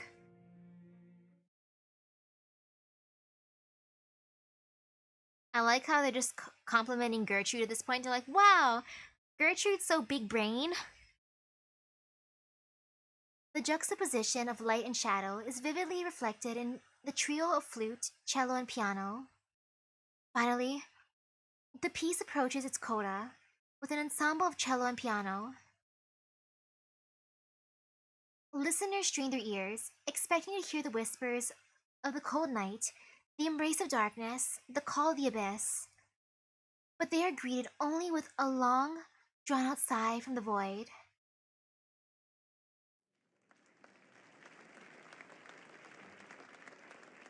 After what seems like an eternity, applause finally breaks out across the audience that gradually swells with enthusiasm. But before the applause can sweep across the venue, it crashes against the dissonance of horrified screams. It's over. Kraid, you've done it!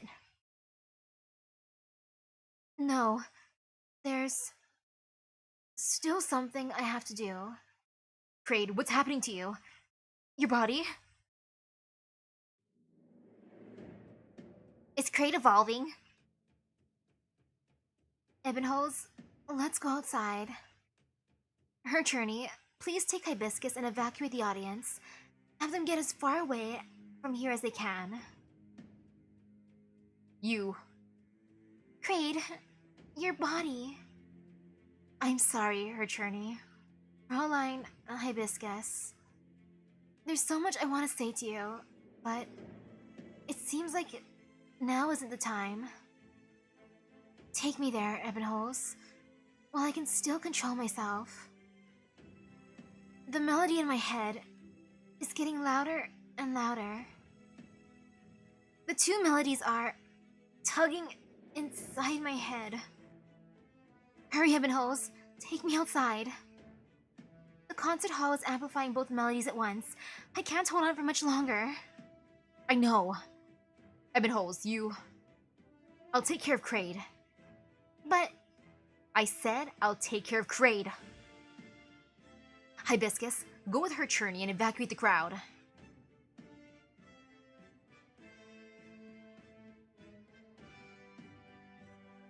that's right, Ebonhose. Hope the boy.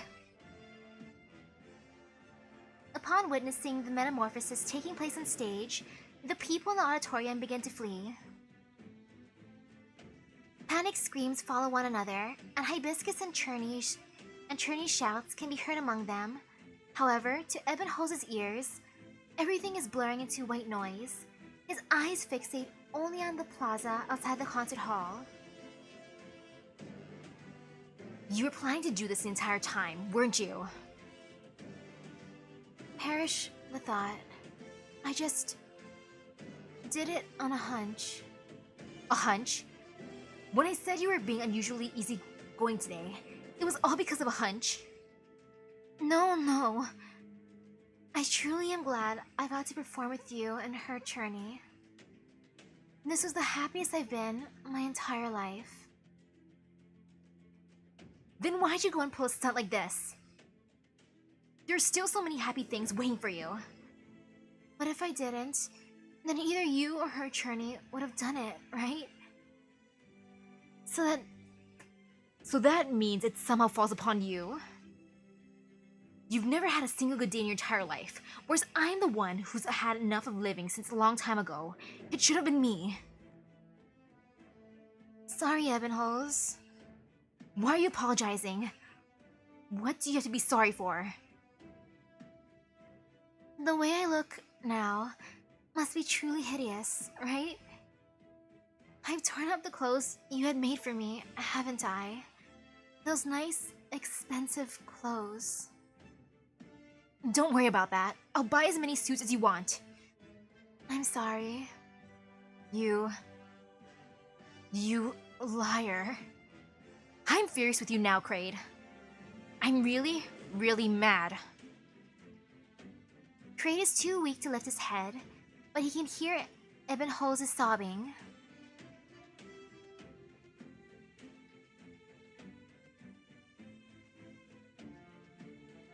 What's going on?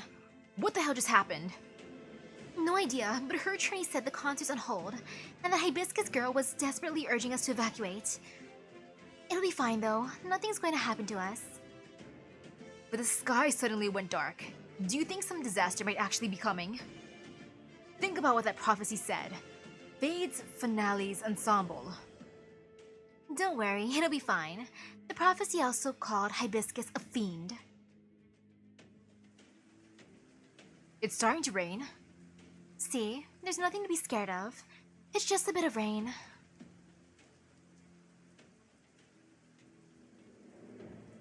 We're here. Feel any better? I don't think so. I only managed to forcibly suppress the sensation. What do I need to do now? Hurry and tell me. I want to ask you a few questions. Go ahead. Ask me anything you want. Ebenholz, do you think that your fate is tragic? Is my fate tragic? I used to think so. But after I met you, I realized that the past me was just crying bloody murder over nothing. That's not your fault. They shackled you, stole your freedom, blindfolded your eyes, and plugged your ears. That's not your fault. Then, do you think my fate is tragic? The first time I heard your life story, it really did come as a huge shock to me. But I've gradually learned that your life isn't tragic. In fact, it seems very fulfilling. That's great to hear. Kraid, I can't hold it back any longer. But let me finish, Ebenholz. The voice of Terra's completed melody swirls around in my head, and the Witch King's residual power howls from within me. Cruel thoughts are tearing at my chest, forcing me to bow down to fate. They're forcing me to say that our stories are painful, our reunion was misfortune, and that our fates are tragic. But Ebenholz, I will rebuke them. Do you understand, Ebenholz? I won't deny that the voice of Terra has caused us untold suffering. I won't deny that your life, as a graph, filled with humiliation and scorn, was a misfortune. I won't deny that my experiences living an unstable life of wandering have been tragic. But I will always deny, the suggestion that my life is defined by those words. My grandpa carried a burden like me around for over 10 years. During those years, I lived in abject poverty, denied a relationship with anyone but Grandpa. But as long as I give kindness to others, I can feel their kindness in return. I even met a teacher who was willing to teach me how to play the cello. Most importantly, after more than 10 years, I met you again. Ebenholz, don't ever forget. We are both subjects of that cruel, inhumane experiment, and we survived. When we feel like cursing our own fates, we cannot afford to forget that. We met each other again, became friends again, and delivered a perfect performance on stage together. Are we not lucky? We've already been blessed. Actually, is there anyone out there luckier than us? No, and there never will be. I understand. I get it. No, you still don't get it. Kraid's voice is already laced with deep rumbling, the growl of a monster. But to Ebenholz, even those words are gentle, Like words of advice from an older brother to his younger sibling before a long trip. If you really get it, then please don't weep for me, Ebenholz, my dearest brother. We were supposed to die together here, to bury everyone in the entire concert hall along with us. But we fought it. To others, this resistance might seem insignificant, but it was a chance for us to give everything for each other. This was a sacrifice that both of us were willing to make. It just happened to be me who did it in the end, that's all. What a wonderful opportunity to give everything for each other, asking nothing in return. We walked the path of rebelling against fate, just like her attorney did when he poured his life into composing this piece for us. So stand up and hold your head high, Ebenholz. There's still one last thing for you to do, and that is to use everything you have to defeat me, to keep me from destroying everything here. Do you understand? I do. I really like that look in your eyes.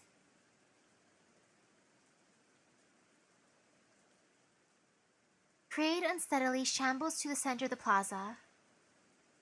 Within each step he takes, originium crystals erupt from his body, his flesh and blood beginning to churn.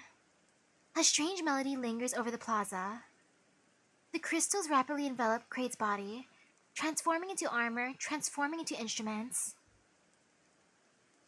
In a heartbeat, the being once known as Kraid is swallowed up, and in his place stands a monstrosity. Anyone who sees this monster has 3 words flash into his mind. The Witch King. That's not the evolution I was hoping for.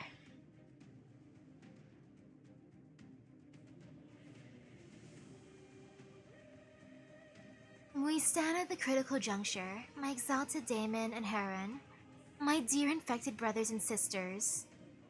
And you too, Ebenholz. Hearken, listen well to my final piece. Castigate me, lament for me, cry for me, sing for me, because today I shall die and you will be reborn.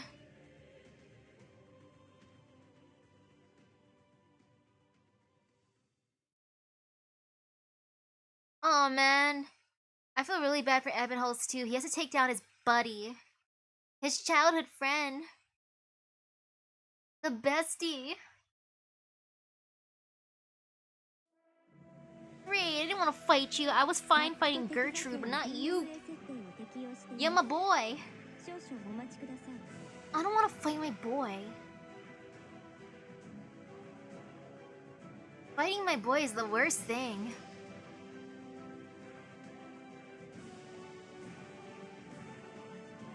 Yeah, that's the one thing I didn't want to do. Oh well. Oops, I faced the wrong way. No regrets. My bad, that was a big my bad. Oh well, too late, no regrets. Betraying my boy would be not destroying him like he wants me to, which I wouldn't mind doing.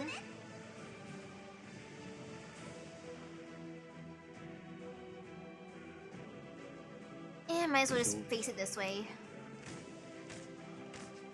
Me. Oh, I forgot they're going that way. My bad. Oopsies. Derp, derp, derp. Hehe. Yeah, no regrets. Boy, I'm so sorry for bringing you out here.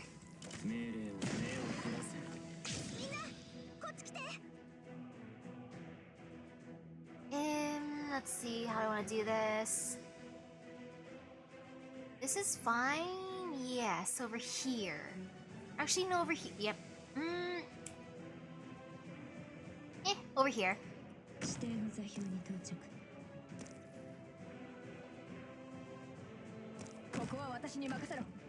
Gosh darn it.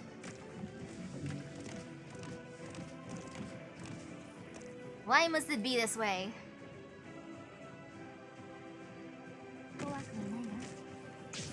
Oh, he hurts. That's a lot of pain. Yo, that is a lot of pain.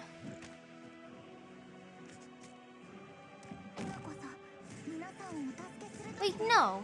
No, that one dude got through. Oh, I did not know he can stun. I do not appreciate that, sir. How dare you stun? That is so rude, sir. Can you just, like, not stun?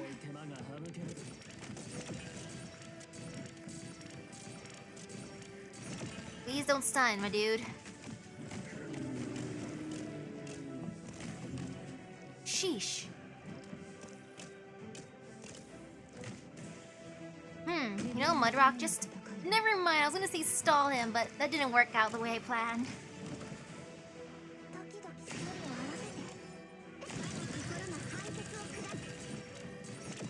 Come on, Susie.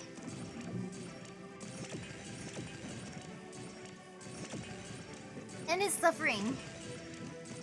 Oh no, that hurts. Ah, just a little bit more. Gosh darn it.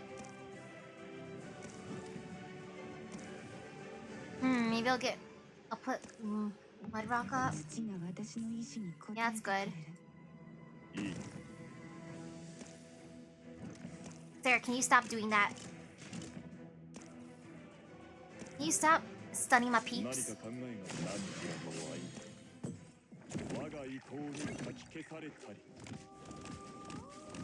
Oh, is he helping me? He's helping me take out the slugs? Thanks, my dude. You know, I appreciate that. Now he and I are besties. Look at us. Thanks. Thanks, Kraid.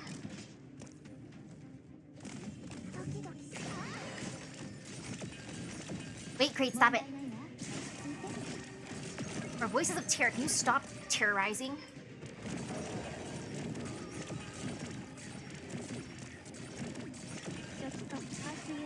Sheesh, it hurts. I'm gonna have to redo this later. It's the one that got away. It's always the one. But not bad for a first try. Methinks.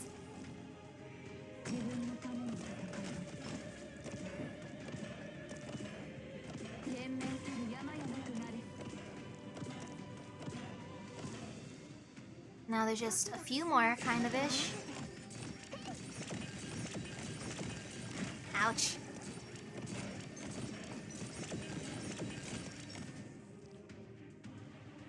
Come on, just two more.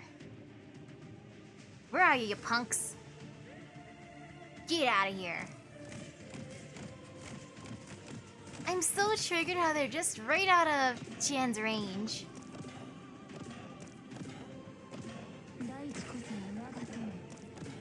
Mission accomplished.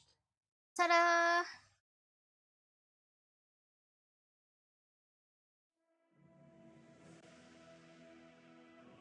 Stupid, foolish boy. You didn't have to do this. Why would you go so far for the world that owes you so much? Sir, you must leave now. Originium activity is rising rapidly in this area. I want to see my grandson one last time. Only a little further, Hibiscus. Distract him. Kraid, Grandpa's here. You... Kraid, my boy.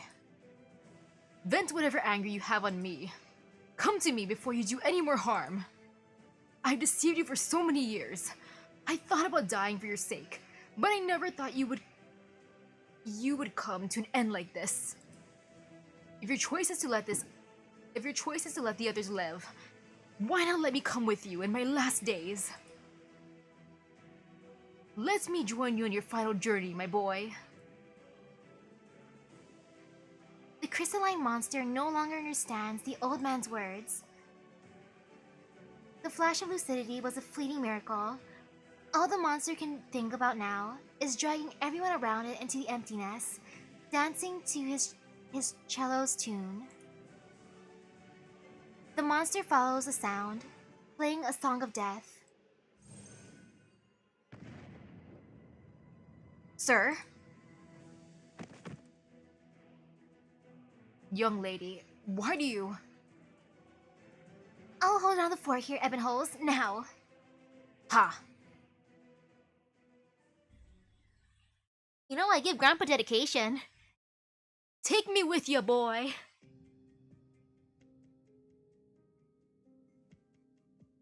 How?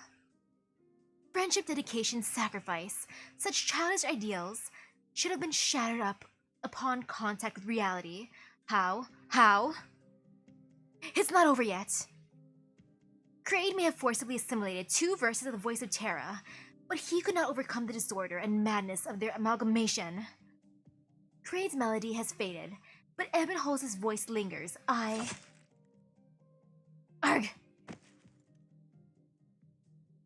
Enough. Gruff and Strollo. Gertrude's limp hand drops from the strings. Vaguely withdraws his dagger from Gertrude's back. The blood stains his clothes red. Wow! Bagler just... Wow, so that's how he's gonna shut her up. It's like, woman, you talk too much. Stabs. Sheesh. Was her monologue that bad? Oh, actually, she was talking about Churney and how awesome he is and stuff, and avoiding all the questions because she would rather talk about Churney. And some of the other plot devices, but mainly Churney. Ah. Never monologue or else you're gonna get slashed or stabbed. Except if you're Dr. Kelsey, then you're fine. Everyone else who monologues gets destroyed. The originium outer shell cracks and falls apart. The plaza falls silent, the only sound being insert pieces of originium shell falling to the ground. Finally, the shell shatters completely, leaving behind Kraid lying on the ground with his cello.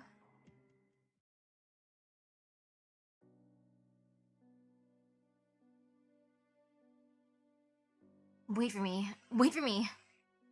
No, it's dangerous. We should call infected palliative services.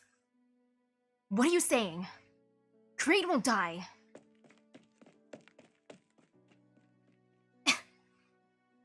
You're awake, Kraid. See, he'll be fine. Ebonholes? I'm here, it's me. Don't bother. I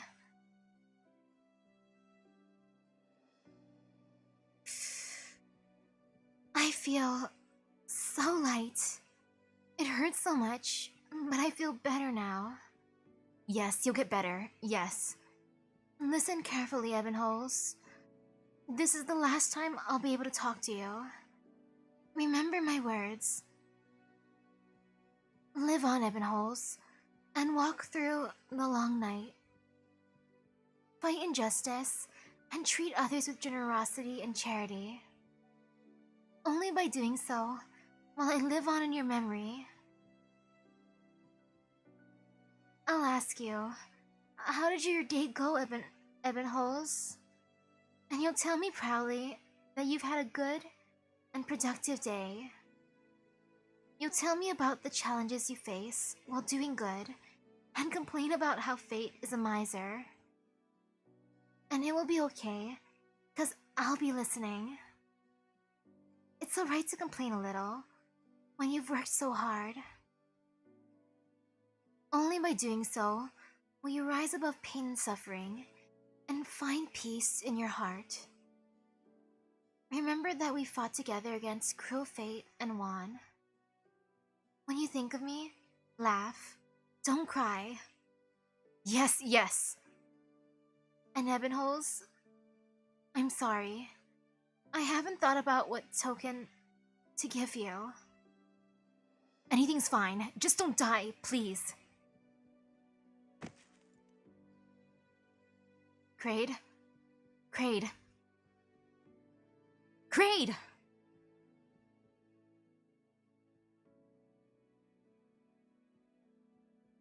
He probably died in his arms too, right? They'll find themselves shattered someday, but that day is not today. Friendship, dedication, sacrifice. They may be naive, but someone will shed a tear for them. What about you, though, Grafenstrollo?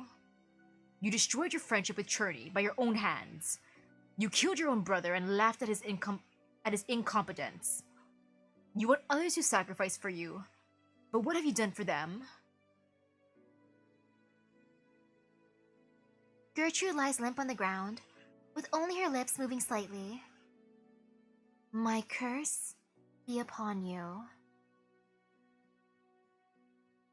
Flagler reads Gertrude's lips. May you die in a dark ditch. May the madness of Ebenholz's bloodline haunt him forever. May the afterglow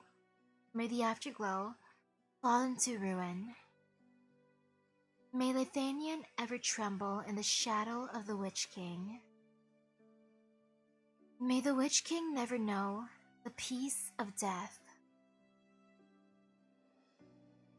Pathetic.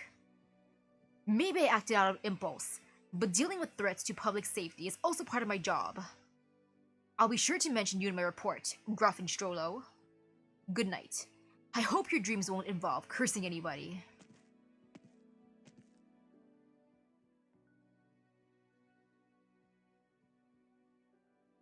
Your hand's bleeding. Did you get scratched by originium crystals?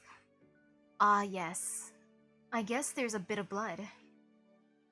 You need treatment immediately. Treatment? It's Kraid who needs treatment. Ebenholz, he's... Don't say it, Hibiscus. I beg you. Alright. He's infected, Ebenholz. If you don't want palliative services to get involved, at least find a room that's isolated for his own sake. I know. The lounge at the concert hall. Alright, I'll take him there. I will. Come, Kraid. I'll carry you. Ebenholz lifts Kraid up. The originium crystals inflict more wounds on him, but he pays them no heed. He carries his friend, even as he feels the body cooling, as though embracing a short but sweet dream. Is that what he's gonna remember Kraid by, or Ripathy? He's getting scratched by the crystals. If he ends up not getting infected, I'd be surprised. We're almost there, Kraid. Just a little longer. Thank you. You're still alive. I'll take you to Hibiscus. Lay me to rest in this building. If you return to the Afterglow someday, you remember that you once had a good friend with whom you've laughed and argued here. And at last, put on a duet to remember. No, you're not Kraid, you're... Isn't this what you wanted? Shut your mouth. I won't allow you to defile his memory. Kraid gave his life to cleanse the voice of Terra, but it's still in my head. I warn you. Don't think I'll hesitate to blow my own head off if you dare imitate him one more time. My foolish bloodline. Ebenholz no longer hears a voice. He walks toward the lounge in Afterglow Hall, Kraid's body growing heavier in his arms with each step.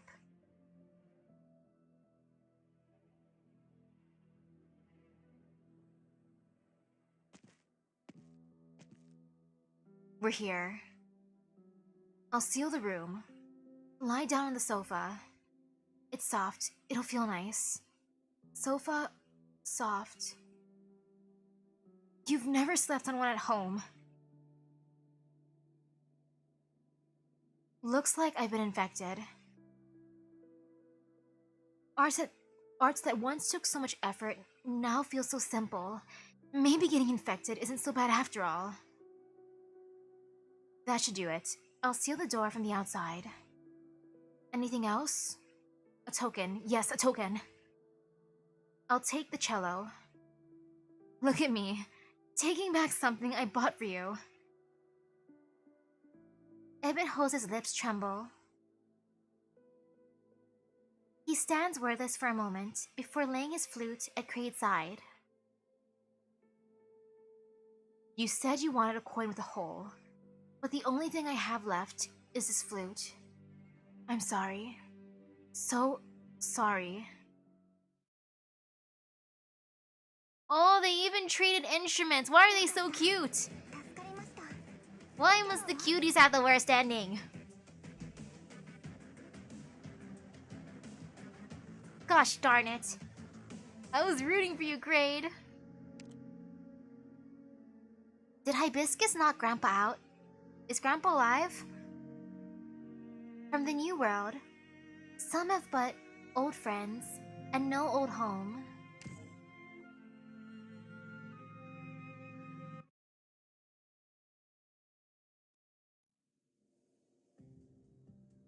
Hotel room? Is that all there is? I'm not hiding even a shred of truth from you. The way this was handled was quite the surprise. How should we proceed now? How should we proceed? We don't. This never had anything to do with you to begin with. All we're doing now is making adjustments to how the territory in question will be handled. How does it have anything to do with you? You're right about that. But with how things turned out, those infected will get to stay on the city plate.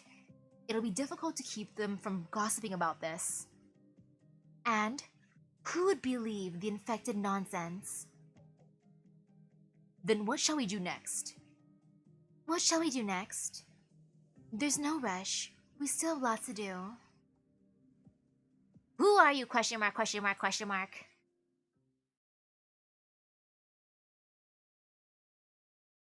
That's all I have to report for this incident. Thank you. Oh, hello, ma'am.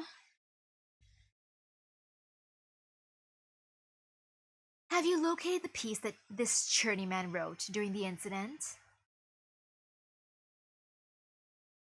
The Empress's voice is ready to transcribe it at any moment and can personally play it for you in a few hours. No need. I can listen to the recording. Not bad.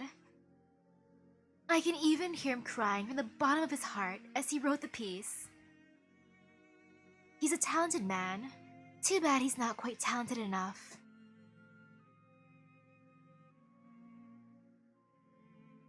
Talented enough for what, ma'am? Sheesh. So, how did it go? Not bad. It didn't get worse. Andante said that the infection and deterioration caused by the incident was unusual. Most infections went into continuous stable phase, and I'm no exception. It's not going to get worse again like before, right? Andante said they looked into the phenomenon pretty thoroughly. Apparently nearly all the originium that got activated during the incident has gone into an extended low activity state. In other words, I get to hang around a little longer. Thank goodness.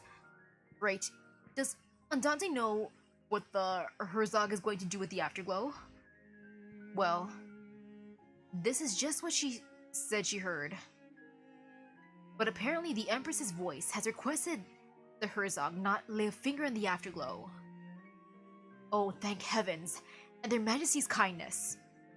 Keep it down. What do we do from here on out? Oh, shut up. Don't you think things have gotten out of hand enough as is? What to do from here on out? Live one day at a time, that's what. I want to live more than a day, though. Then you should really keep your mouth shut.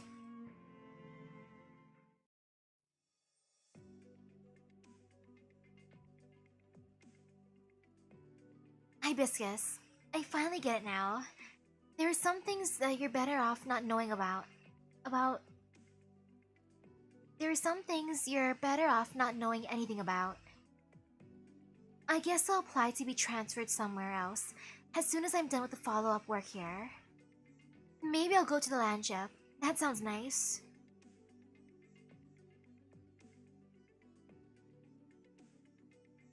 Don't move. It took a lot of effort just to find you. Grandpa! Oh no, are they gonna... Mr. Beigler, don't torture Grandpa! Do you have anything to say? It was your men who tricked Kraid into coming into Weissenheim, right? Everything you said was the truth, except for the bit about payment. You knew he was in a hurry to make money for my treatment, and you lured him into this mess with that. But you two had nothing against each other. Why did you do it? If I told you, I'd have to kill you. I don't have much longer to live to begin with. Alright then. Seeing as we're old colleagues, I will tell you. Strollo was already looking for Kraid, and she was very close to finding him. So what? Kraid was always there by my side, and that practically meant you had full control of him. You read her research notes. You know full well just how terrifying her work on the Voice of Terror was. Ooh, hello, how's the game? Sad. Sad conclusion. Or should I say bittersweet? Not sad. Until I got my hands on her notes, all I knew was that she had put a lot of time into researching this subject, but I never knew the true extent of her research. If we let her continue working, she might have been able to do something even more appalling with the Voice of Terra, say, triggering and inducing resonance at a much greater ranges. You could have woken up in the morning and found your grandson transformed into a monster. Would you have wanted that? Rather than letting things come to that, it was much better to bring Kraid right to her. Put the rush in her, and let her put her plan into motion before she could work out the kinks. So, any more questions? What would you have done if Ebenholz hadn't found the amplifiers in the Afterglow Hall? What do you think? However the Afterglow turned out, that's how I would have turned out myself. No further questions. Come with me then. Not going to kill me? I've got no reason to kill you, and it would have given me yet another thing to weigh on my conscience. Come, let's head to my shop for a cup of coffee. We'll talk about the stupid honorable young men. Aw, Grandpa's not gonna be lonely without his grandson Kraid. I guess he'll be with Beigler. Must I? What do you think? Mr. Beigler, you better take care of Gramps from now on. Lava? Why'd you push yourself like that? If anything happened to you, I'd never, ever forgive you. Huh? Oh, you're talking about what happened in Weissenheim, right? Look, I'm all fine. And who was it who had a standoff with an angry mob? Who didn't evacuate even knowing that she'd be affected by the Voice of Terra? And who fought those people even though she barely learned any arts? I don't remember telling you any of this. I already talked to Mr. Cherney. He told me everything.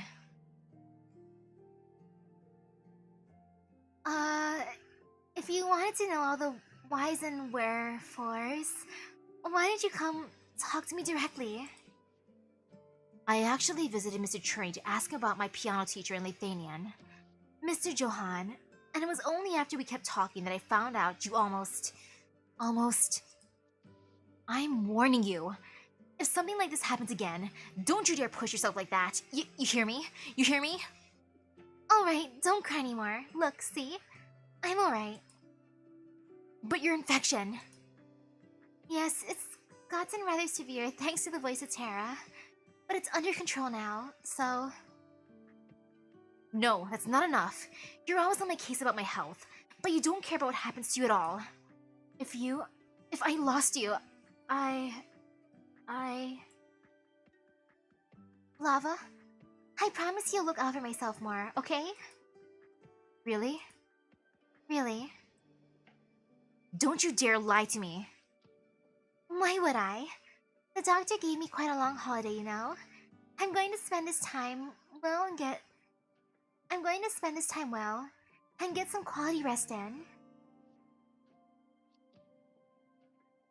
Alright, now you said you asked him about Mr. Johan. How is he? Do I do VA work? I wish I did. I wish I could do official voice acting. That'd be fun. That'd be a fun goal someday. Mr. Cherney said he saw Mr. Johan at a gathering a year ago and that he was fine and well. Speaking of, you went all the way to Lithuania yourself and even got a flute for your wand. Did you learn how to play it while you were there? You mean this? The most I'm doing with it is treating it as a wand. I don't know how to play. Really? Of course, really. You're just being shy, aren't you? Why would I be shy about this? I don't believe you. Play something. Well, alright. Here goes. Alright.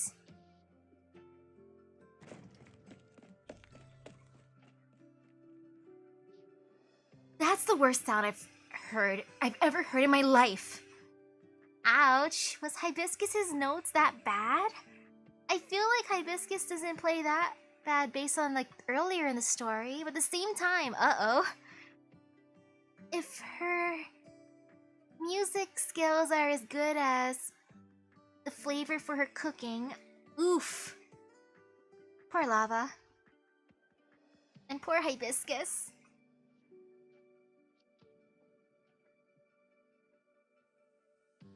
Thanks for your concern, Doctor. I'm feeling very well.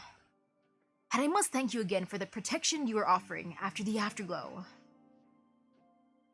If you and Rhodes Island hadn't intervened, the Empress's voice would never have lifted a finger for my home. Just doing my job. Helping the infected is Rhodes Island's creed. The afterglow is a lot easier to handle than Evanhoe's. Wow, I can talk poop about Evanhoe's. But I'm just doing my job. Plus, I want you to perform for me, Mr. Cherney. You are a famous musician, and having you live with me is the greatest thing. You're too humble. I suppose there must be a reason you summoned me here. You asked to be deployed to the front lines, and I have to confirm your intentions. I've already written my thoughts in full in the report. Your condition's stable, but your infection's serious.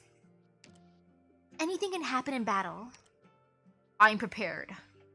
Truth be told, Doctor, when Hibiscus helped me up and walked me to the concert hall, I was already prepared to die.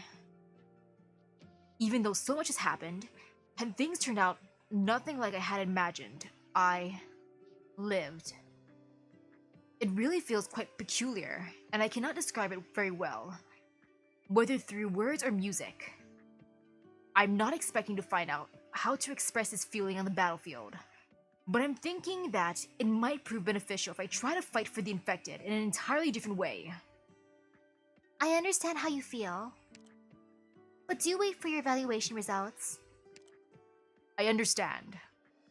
Speaking of which, Evanhoes is here too, is he? Of course.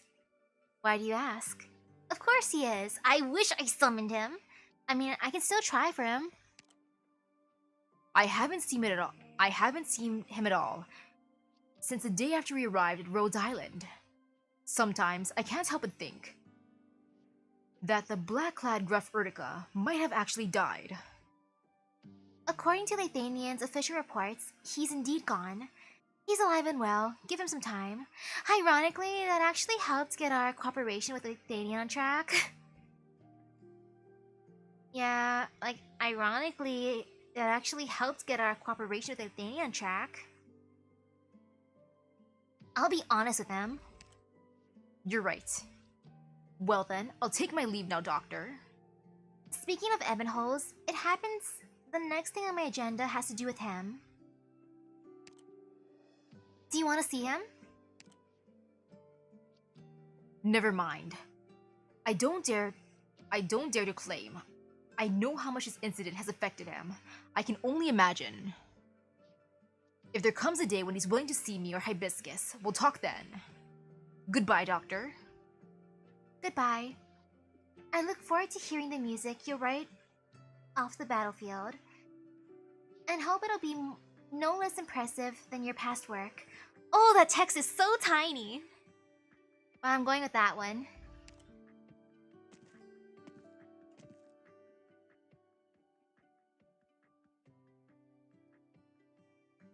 I see darkness now.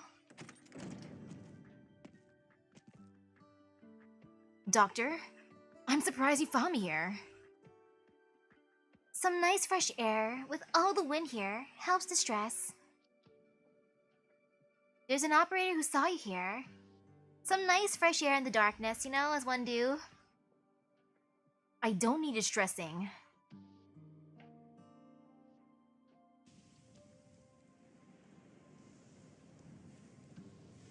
I digress. I'm a messenger today. Here's a letter for you. A letter? Where's it from? Lithuanian. I have no idea what it is. Hand it over. I mean, I have an idea what it is. Hand it over. Need me to stay and open it with you? One of my many services. You're a funny one. I get that a lot. I really can't imagine you in a fight. Are you always this lighthearted when you're out commanding battles? Ha ha. Dot dot dot. I wouldn't mind you getting a little less serious when you're off to a field operation. Ha ha. Ha ha ha ha ha. Is that how you always react when you're embarrassed? No. I'm going then. Enjoy your alone time. Bye. That goes without saying.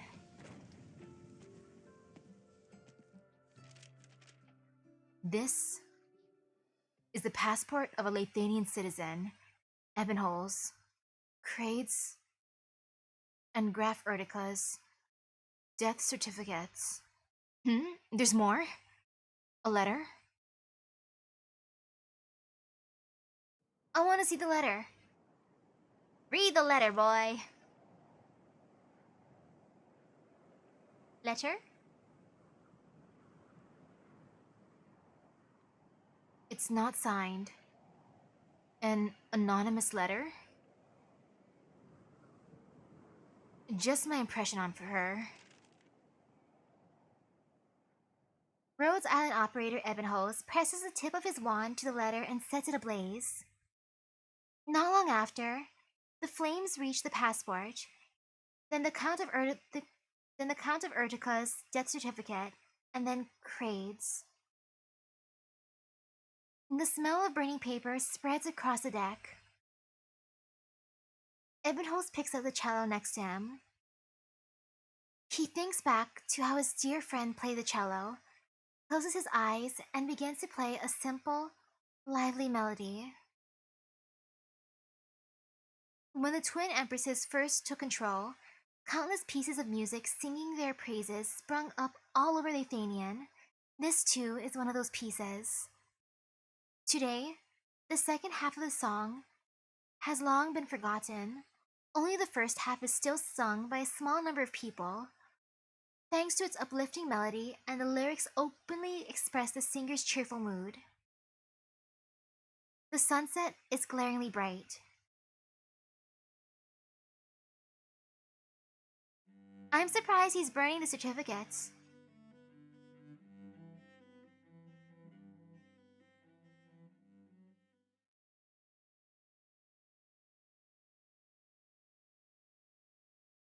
Oh man, what a bittersweet ending. I'm honestly surprised that Gramps lived. I thought Gramps was gonna get hurt. I feel so bad for Kraid. Gertrude got what was coming to her. Man. I do like the event though. It was sad, but the music was wonderful. The images were gorgeous. And overall, the fights weren't too bad. Like, surprisingly. I mean, I gotta redo LE8, but I did a thing. Ha. Yeah, it was a fun event. Gotta just farm a bunch. And then maybe try some for Evanholes just because I do like him. If I can't get Kraid, I want at least Evanholes. Gosh darn, I gotta think about how much I want his banner. I shall think while eating a snack. I guess I'll eat the guacamole my dad said he made earlier while I was streaming. So thank you everyone for stopping by the stream. I hope everyone will have a great rest of the day and epic gotcha luck. I'm going to go eat my sorrows away while thinking about how much I want to give to Evanholes. So see you guys later. Bye bye.